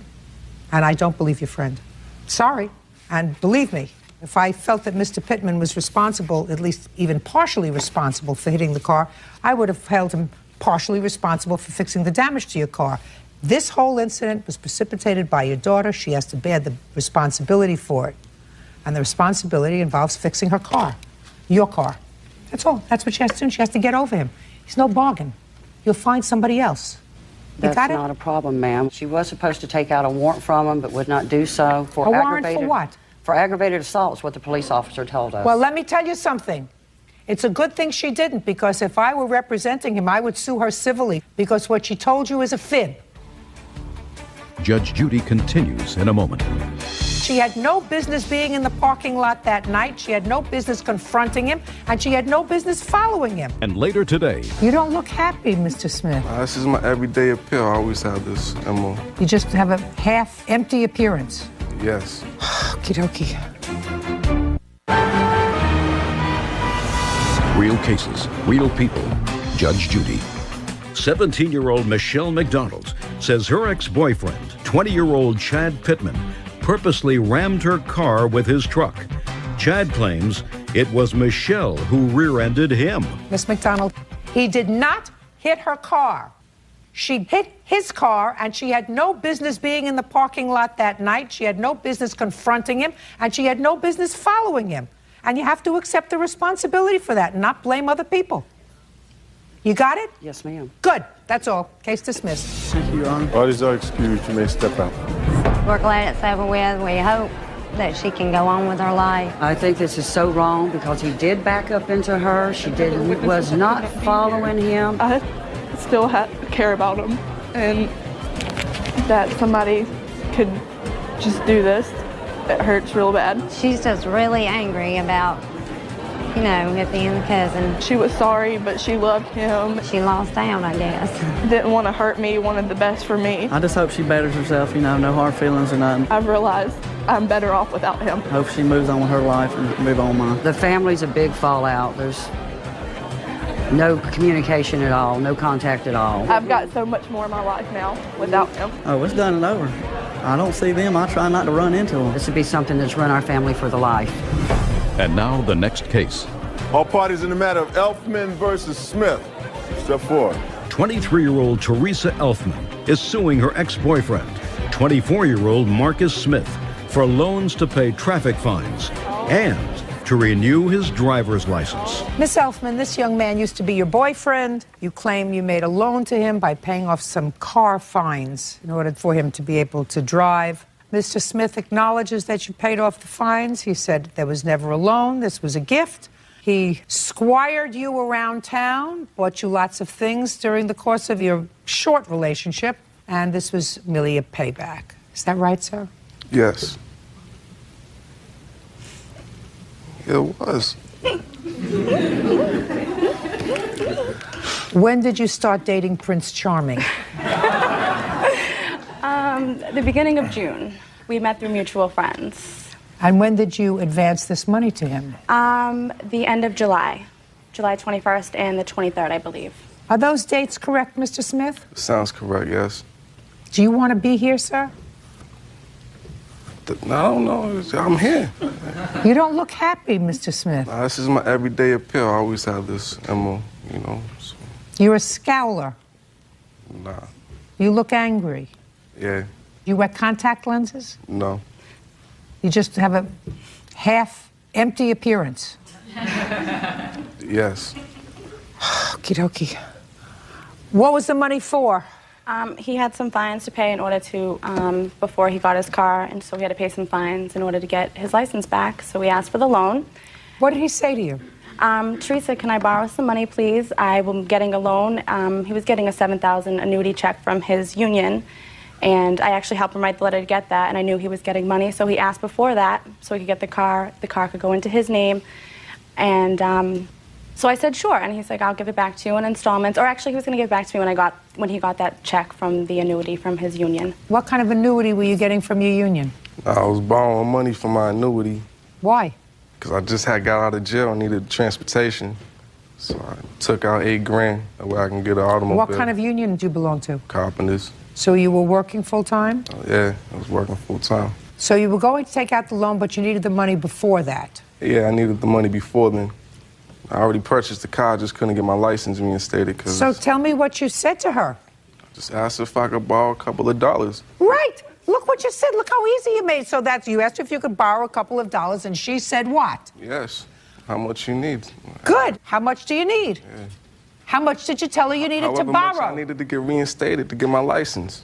Okay, and she took care of that, right? Yes. And how much was it? It was $700 I had loaned him. I'm just suing him for the stuff that I actually have proof for that I paid for him. Which was? Which was to the RMV of $530 for one check, and then the second check for $60 to the Registry of Motor Vehicles as well. Okay, so $590.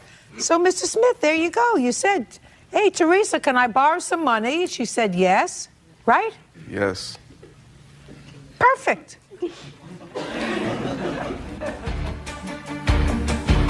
Judge Judy continues in a moment. Mr. Smith, it's so nice that you're being so cooperative. I read your answer, and your answer said it was never a loan. This was just a gift because I took her around and I spent close to $1,000 on her. I never asked her for anything. She did it on her own. So it's really nice of you. I want to tell you that it's really nice of you because everyone's... I'm a generous person. I'm not, you know... Listen to me. Every once in a while, right. somebody comes here and makes my life easy. Doesn't happen often. But every once in a while it does. And Mr. Smith, I want to thank you for that. I thank you, Bird thanks you, my husband thanks you, my grandchildren thank you. Judgment for the plaintiff in the amount of $590. That's all. Hello everyone, welcome back to YouTube Automation Mastery Program. In this video, we will discuss a very important concept which is known as voice over. ये एक बहुत ही important pillar है जहाँ तक YouTube automation की बात है, जहाँ तक फेसलेस चैनल्स की बात है. बिकॉज जैसे ही हम फेसलेस कंटेंट पे काम करते हैं, हमें 4 ही तो चीज़ें चाहिए होती हैं. नंबर 1 हमें एक स्क्रिप्ट राइटर चाहिए, नंबर 2 हमें एक वॉइस ओवर आर्टिस्ट चाहिए, नंबर 3 हमें वीडियो एडिटर चाहिए, एंड नंबर 4 हमें एक थंबनेल डिज़ाइनर चाहिए. तो voice over is one of the major pillar of this process. ठीक है, तो आज के इस वीडियो में हम वॉइस ओवर के बारे में बात करेंगे, किस किस तरीके से वॉइस ओवर किया जा सकता है इसके बारे में बात करेंगे, टूल्स कौन कौन से यूज़ किए जा सकते हैं इसके बारे में बात करेंगे. तो हो सकता है वीडियो लंबी हो जाए, लेकिन आपने इस चीज़ को एंड तक लाजमी देखना है और साथ साथ चीज़ों को नोट डाउन भी करना है. सो वॉइस ओवर करने के हमारे पास 5 डिफरेंट तरीके हो सकते हैं. नंबर 1 ये है कि हम पर्सनली वॉइस ओवर कर लें, हम अपनी खुद की आवाज़ यूज़ कर लें और हमें किसी को हायर करने की ज़रूरत ना पड़े.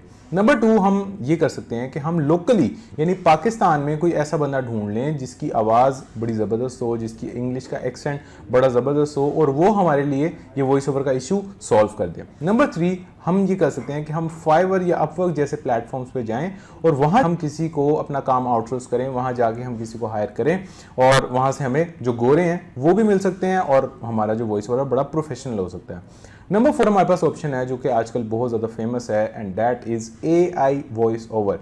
यानी कि हम आर्टिफिशियल इंटेलिजेंस को यूज़ करें, उसके थ्रू हम अपना वॉइस ओवर जनरेट करें, हम टेक्स्ट टू स्पीच कोई सॉफ्टवेयर यूज़ करें जिससे हमारा तमाम वॉइस ओवर क्रिएट हो जाए और हमें खुद किसी को ना हायर करना पड़े और ना खुद ये काम करना पड़े. एंड नंबर 5 हमारे पास 5वीं ऑप्शन है कि हम क्लोन वॉइस ओवर यूज़ करें. ये कुछ ऐसे सॉफ्टवेयर होते हैं जहाँ पे आप सॉफ्टवेयर को ट्रेन करते हो और फिर वो सॉफ्टवेयर टेक्स्ट को रीड करके आपकी आवाज़ में इंग्लिश के अंदर वॉइस ओवर जनरेट करके देता है. सो ये बेसिकली हमारे पास 5 तरीके हैं जिनको यूज़ करके एक वॉइस ओवर क्रिएट किया जा सकता है. लेकिन एक गोल्डन रूल आप अंडरस्टैंड कर लें. गोल्डन रूल ये है कि human voice over is always better than AI voice over. No matter कि AI वॉइस ओवर कितना अच्छा है, नो मैटर कि AI वॉइस ओवर कितना ह्यूमन साउंडिंग है, बट स्टिल जो इंसान की आवाज़ है ना, in terms of getting copyright claims, in terms of getting reuse content issue, in terms of कि यूट्यूब आपको कॉपीराइट के मसले करेगा, उस हवाले से human voice over is always better than AI voice over. ये तो आपने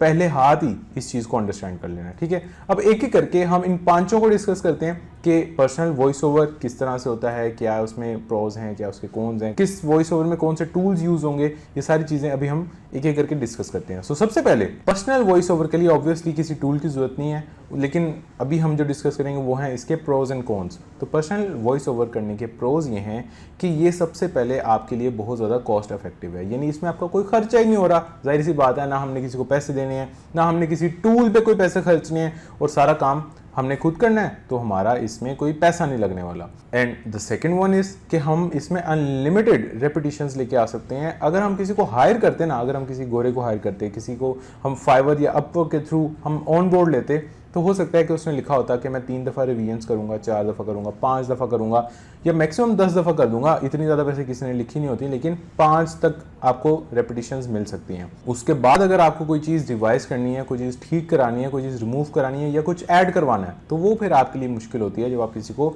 हायर करते हो, आप बार बार उसको नहीं कह सकते, तो उसके लिए पर्सनल वॉइस ओवर जो है वो उससे बेहतर इस वजह से है, क्योंकि यहाँ पे आप जितनी मर्जी दफ़ा रिपीट करो आपको कोई इशू नहीं होने वाला।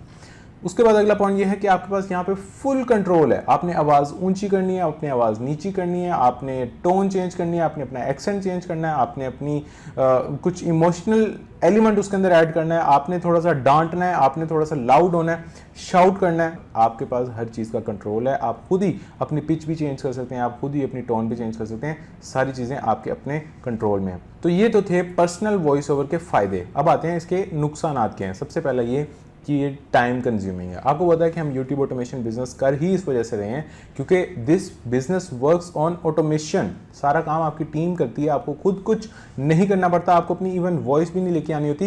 ये हमारा एक ड्रीम है, ये हमारा एक गोल है। लेकिन चलें, शुरू में अगर आपको टाइम कंज्यूम करना पड़ भी रहा है तो कोई बात नहीं, आप ये भी तो नोटिस करें ना कि दिस इज कॉस्ट इफेक्टिव। तो अगर आपकी कॉस्ट बच रही है तो डेफिनेटली फिर आपका टाइम लग रहा है, ठीक है ना। उसके बाद दूसरा ये है कि आपको हो सकता है थोड़ा सा प्रोफेशनल होने के लिए, हो सकता है थोड़ा सा अपनी ऑडियो को बेहतर करने के लिए आपको थोड़ा सा इक्विपमेंट रिक्वायर्ड हो, आपको थोड़ा सा माइक रिक्वायर्ड हो, आपको ऐसा कमरा रिक्वायर्ड हो जहाँ पे खामोशी हो, एक ऐसा स्टूडियो रिक्वायर्ड हो जहाँ पे बेहतरीन सी आवाज़ रिकॉर्ड हो। तो थोड़ा सा तो ये आपके पास होना ज़रूरी है, and that is a con of this particular voice over. उसके बाद अगली चीज़ ये है कि अगर हम एज अ देसी हम इंग्लिश की तरफ जाना चाहेंगे, हम इंग्लिश लैंग्वेज में अपना कंटेंट क्रिएट करना चाहेंगे, तो वो थोड़ा सा अनप्रोफेशनल लगेगा, जस्ट बिकॉज क्योंकि हमारा उस तरह से एक्सेंट वाकई नहीं है। हम इस चीज़ को मान लेते हैं कि हम 100% अंग्रेज़ों की तरह तो बिल्कुल भी नहीं बोल सकते। अगर हमें थोड़ा सा कॉम्प्रोमाइज़ करते हुए काम चलाना है तो हाँ, तब हम ये ज़रूर यूज़ कर लेंगे। लेकिन अगर हमें बहुत प्रोफेशनल दिखना है, बहुत टॉप की क्वालिटी ऐड करनी है, फिर हमारी कोशिश होगी कि हम किसी और अल्टरनेटिव को चूज़ करें बजाय कि हम खुद अपनी आवाज़ सामने लेके आएँ, ठीक है। तो ये तो हमारा पहला जो तरीका था वो डिस्कस कर लिया। अब आते हैं दूसरे तरीके पे, दैट इज़ लोकल आउटसोर्सिंग। यानी कि अगर हमें खुद नहीं करना, काम नहीं करते, चलें खुद नहीं करते, फिर हम क्या कर सकते हैं ऐसा कि हमें सस्ते में कोई बंदा मिल जाए।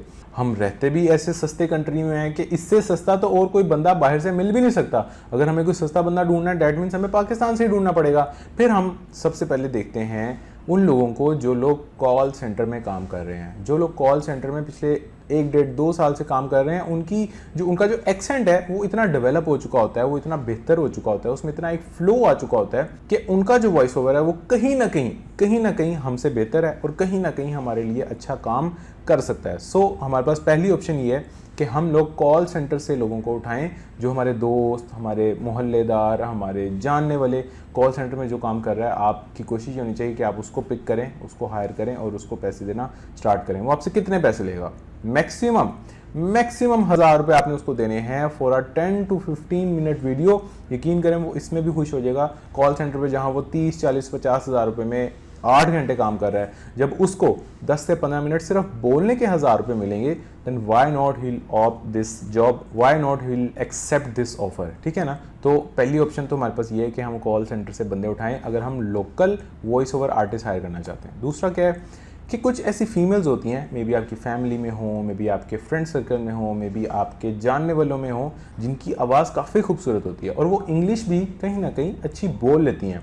आपने कोशिश करनी है कि आप उनको टारगेट करें, आप उनको ऑफ़र करें कि आप जो हैं मेरे लिए वॉइस ओवर सर्विसेज दें, तो मैं आपको इतना पे कर सकता हूँ। अब आपने इनको कितना पे करना है? इनको आप लमसम 500 to 600 भी पे कर देंगे for a 10 to 15 minute video, then it will be more than enough. They will be very happy to help, they will be very happy to offer their services, ठीक है। तो ये हमारे पास 2 basically option होती हैं जिनको हम यूज़ करके अपना लोकल वॉइस ओवर क्रिएट कर सकते हैं, ठीक है। फिर तीसरी ऑप्शन है कि हम जाएं फाइवर या अपवर्क पे और वहाँ जाके ये काम करवाएं। तो एक दफ़ा आप देख लें कि क्या ये काम वाकई हो रहा है, क्या ये काम वाकई लोग कर रहे हैं, क्या मुझे कोई वॉइस ओवर आर्टिस्ट फाइवर वगैरह से मिल सकता है। And you will see I will record a professional British English male voice over for you. ये बंदा कह रहा है कि I will record a professional American female voice over. ये कह रही है कि I will record a professional American female voice over. तो इस तरह से आप ये देखिएगा कि यहाँ पे 28,616 लोगों ने बोला हुआ है कि मेरे से सर्विसेज लेने आई एम अवेलेबल। ठीक है, तो यहाँ से हमें ये पता चला कि ये काम करना पॉसिबल है, ये काम किया जा सकता है। अब इसके कुछ प्रोज होंगे, कुछ इसके कॉन्स होंगे, लेट्स डिस्कस दैट। ठीक है, सबसे पहला जो इसका फ़ायदा है वो ये है कि आपको प्रोफेशनल एक्सपर्टीज़ मिल जाएंगे, आपको ऐसे लोगों से वॉइस ओवर मिल जाएगा हु आर रियली प्रोफेशनल, उनकी एक्सपर्टीज़ हैं, वो पिछले 3 साल से 5 साल से ये काम करते चले आ रहे हैं, उनके पास 1000 से ज़्यादा ऑर्डर्स हो चुके हैं, उन्होंने थाउजेंड्स ऑफ डॉलर्स कमा लिए हुए हैं इस पर्टिकुलर फील्ड से। डेफिनेटली जब आप उनको काम देंगे तो आपको एटलीस्ट ये मसला नहीं होगा कि यार नहीं इसको सही करना नहीं आया, इसने सही तरह से प्रोनाउंस नहीं किया, इसने सही तरह से गैप नहीं लिया, तो ये तो मसाइल आपको पेश आएंगे ही नहीं। दूसरा ये है कि आपको डाइवर्स टैलेंट मिलेगा, आपको आवाज़ भारी वाला इंसान चाहिए, आपको भारी आवाज़ वाला मिलेगा, आपको ब्रिटिश एक्सेंट चाहिए, आपको ब्रिटिश एक्सेंट मिलेगा, आपको फीमेल की आवाज़ चाहिए, आपको फीमेल की आवाज़ मिलेगी, आपको बहुत स्वीट आवाज़ चाहिए, आपको बहुत स्वीट आवाज़ मिलेगी। तो वहाँ पे हर तरह का टैलेंट मौजूद है, आपको जो चाहिए वो आपको वहाँ पे मिल सकता है। उससे बड़ा जो सबसे बड़ा फ़ायदा वो ये है कि आपको निश स्पेसिफाइड वॉइस ओवर आर्टिस्ट मिल सकता है। फॉर एग्जाम्पल आप हॉरर स्टोरीज पे काम कर रहे हैं तो आपको ऐसा वॉइस ओवर आर्टिस्ट चाहिए जो सिर्फ और सिर्फ हॉरर स्टोरीज पे आज तक उसने काम किया हो, उसकी सारी एक्सपर्टीज ही हॉरर स्टोरीज में, उसको पता हो कि मैंने यहाँ पे कितना पॉज लेना है, कितना गैप लेना है, अपनी आवाज़ की टोन क्या रखनी है, अपनी आवाज़ की पिच क्या रखनी है, सारा नॉलेज उसको हो। तो आपको उसको कुछ समझाना नहीं पड़ेगा कि यार ये मेरी निश है, आप ना ऐसा करो कि आपने इतना गैप लेना है, इतना पॉज लेना है। या फॉर एग्जाम्पल आप मोटिवेशन निश में आप उसको समझाएं कि यार थोड़ी एनर्जी से बोलो, थोड़ा ऊंचा बोलो, थोड़ा सा पावर में आके बोलो। तो इस तरह से आपको निश स्पेसिफाइड लोग भी मिल जाएंगे।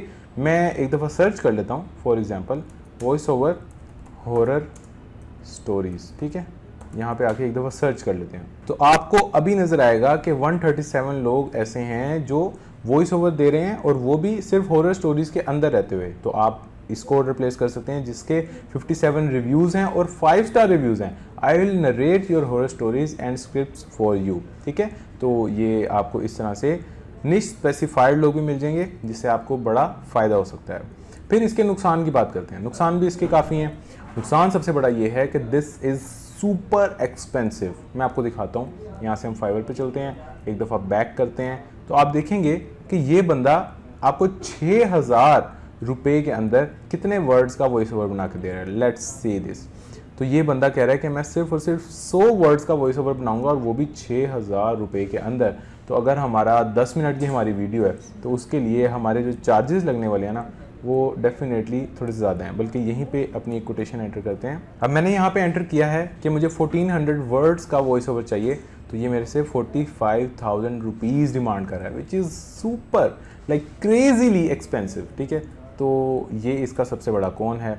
फिर धोखा क्या है इसमें, एक सबसे बड़ा धोखा ये है कि आप जिस वॉइस ओवर आर्टिस्ट को हायर करेंगे, अगर आप इतना महंगा वाला नहीं चूज़ करते, आप कहते हैं यार चलो मैं थोड़ा सस्ते वाला कर लूँ, तो वो आपको एक सबसे बड़ा धोखा देने वाला है। और वो धोखा ये है कि उसने आपसे स्क्रिप्ट पकड़ना है, उसने एक voice over AI voice over tool final किया हुआ है, AI voice over artist final किए हुए हैं, उसने उधर जाके आपका एआई के थ्रू वॉइस ओवर जनरेट करना है और आपको उसकी फाइल सेंड कर देनी है। और आपको ये समझ नहीं आनी कि यार पता नहीं ये जो वॉइस ओवर था ये इस इंसान का असल था या एआई ने जनरेट किया है। तो there is a chance, there is a probability कि उसने 3-4 मिनट के अंदर आपको एआई के थ्रू पूरा वॉइस ओवर जनरेट करके देना है और ख़ुद उसने कोई एफर्ट नहीं करनी। तो ये एक बड़ा ज़बरदस्त किस्म का धोखा है जो आपके साथ हो सकता है, तो कोशिश करें कि आप इससे बच करें। ठीक है, उसके बाद नंबर 4 पे आते हैं, which is AI voice overs. अब ये आजकल बहुत ज़्यादा ट्रेंडिंग है, बहुत ज़्यादा लोग इस बारे में बात कर रहे हैं। इवन यूट्यूब ऑटोमेशन आसान इसकी वजह से हुई है। जब तक AI वॉइस ओवर्स नहीं थे या उनकी अवेयरनेस इतनी ज़्यादा नहीं थी, तब तक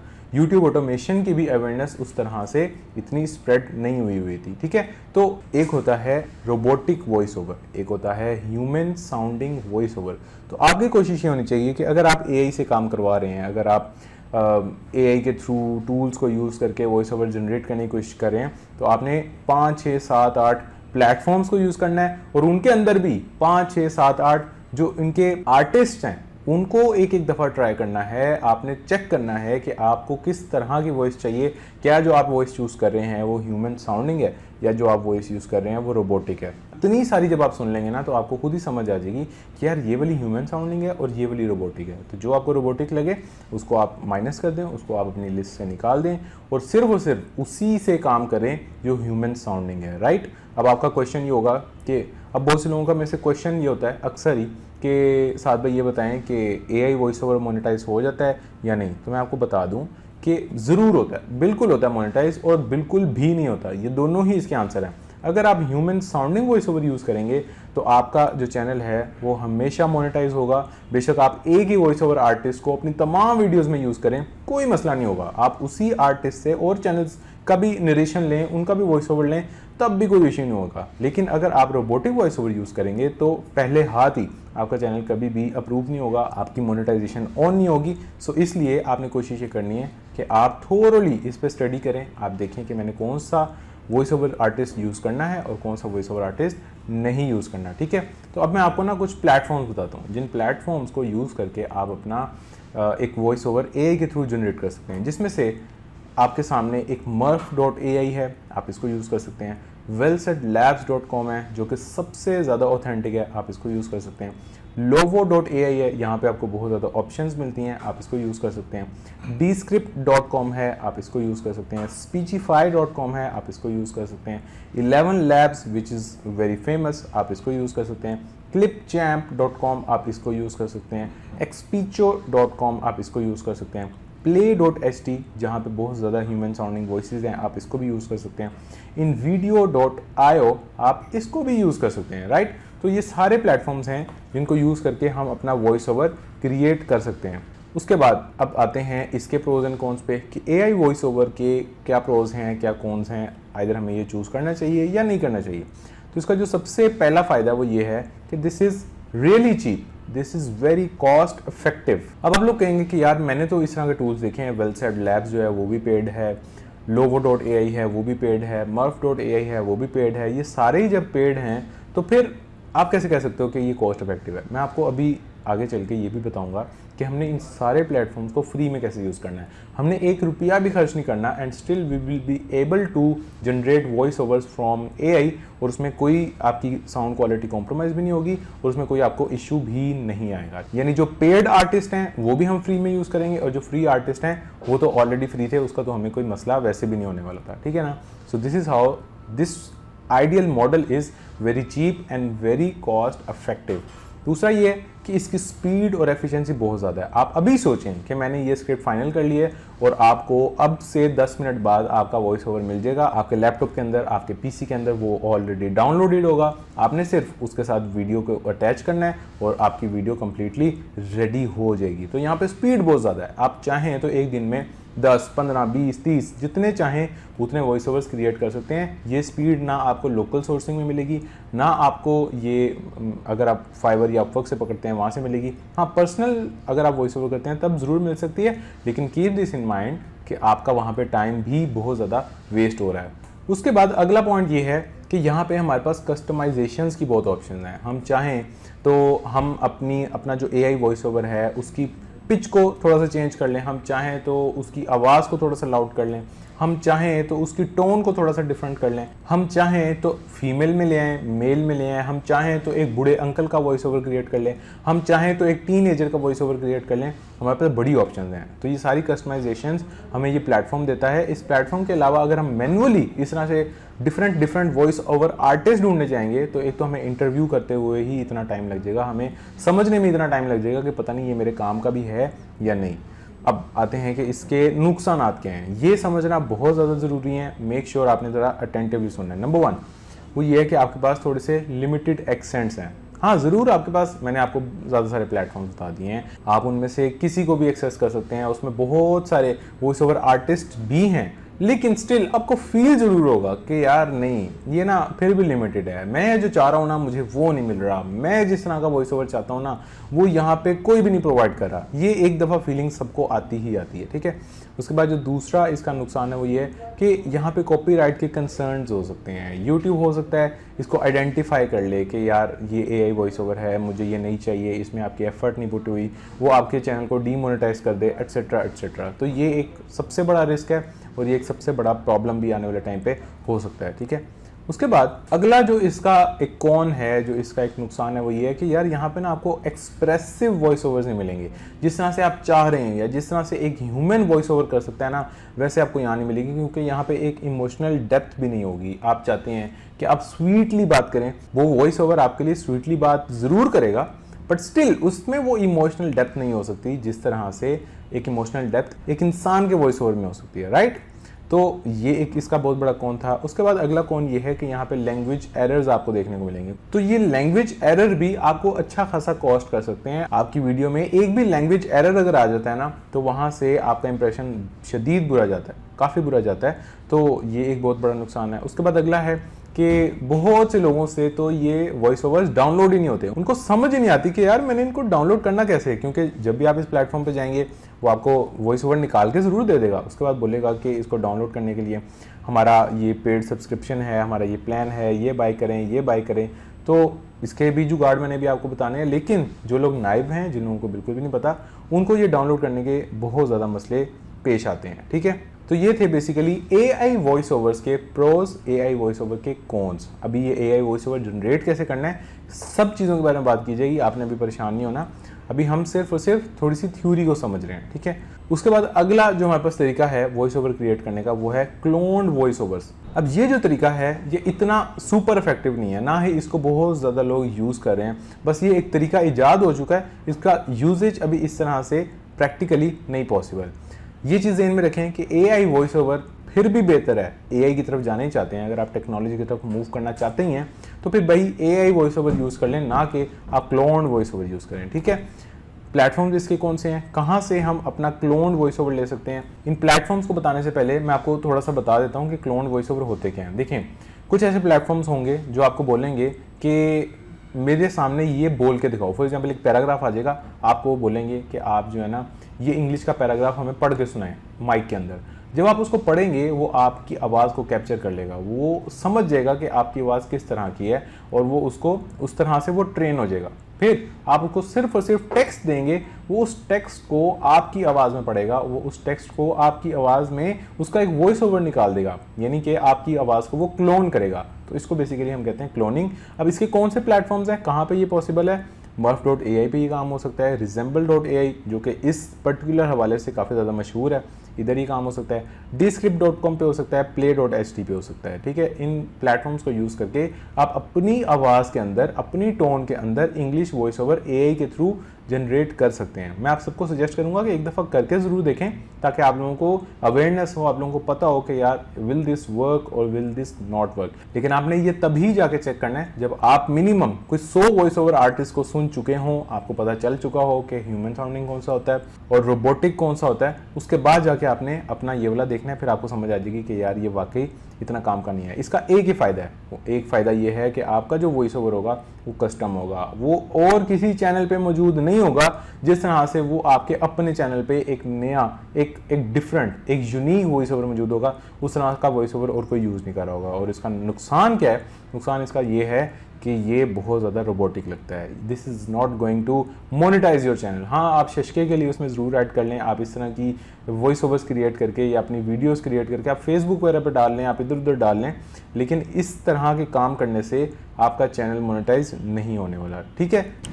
आज की आपकी असाइनमेंट ये है कि आप लोगों ने जाना है उन टूल्स पे, जो टूल्स मैंने अभी आप लोगों को बताए, उन टूल्स पे जाएं और फाइंड आउट करें कि कौन से 3 ह्यूमन साउंडिंग वॉइस ओवर्स आपको लगे हैं। मुझे आपने इसी ईमेल पे, जो ईमेल मैंने आप लोगों को बताई हुई है और मैंने ख़ास तौर पे आप लोगों के लिए ही बनाई है ये ईमेल, hello@saadrashid.net, जो कि अभी आपको आपकी स्क्रीन पर नज़र भी आ रही है। आप लोगों ने यहाँ जाना है और मुझे बताना है कि साद भाई ये वो 3 टॉप के मुझे ह्यूमन साउंडिंग वॉइस ओवर्स लगे हैं और मेरा ख्याल है कि ये बेस्ट रहेंगे, इनको अगर हम वीडियोज़ में यूज़ करें तो इस पर कोई कॉपीराइट का इशू नहीं आएगा। आप सब ने मुझे 3 वॉइस ओवर्स भेजने हैं and then I will reply कि इसमें से ह्यूमन साउंडिंग कौन सा है, रोबोटिक साउंडिंग कौन सा है, और आप इनको यूज़ करें या ना करें। प्लस इनके सोर्सेज भी मेंशन कर दीजिएगा ताकि मैं डिटेल से इनको जाके स्टडी भी कर लूँ और आप लोगों को साथ साथ गाइड कर दूँ, ठीक हो गया। अब आप लोग कहेंगे कि इसको डाउनलोड करने का तरीका क्या है। तरीका मैं आप लोगों को वैसे तो प्रॉपरली अगली वीडियो में ही समझाऊंगा, अगली वीडियो अगर आप देख रहे हैं इसको कुछ दिनों बाद तो ऑब्वियसली वो आपको नेक्स्ट पार्ट में मिल जाएगी, वहाँ पे डाउनलोड करने का तरीका मैंने बताया हुआ है।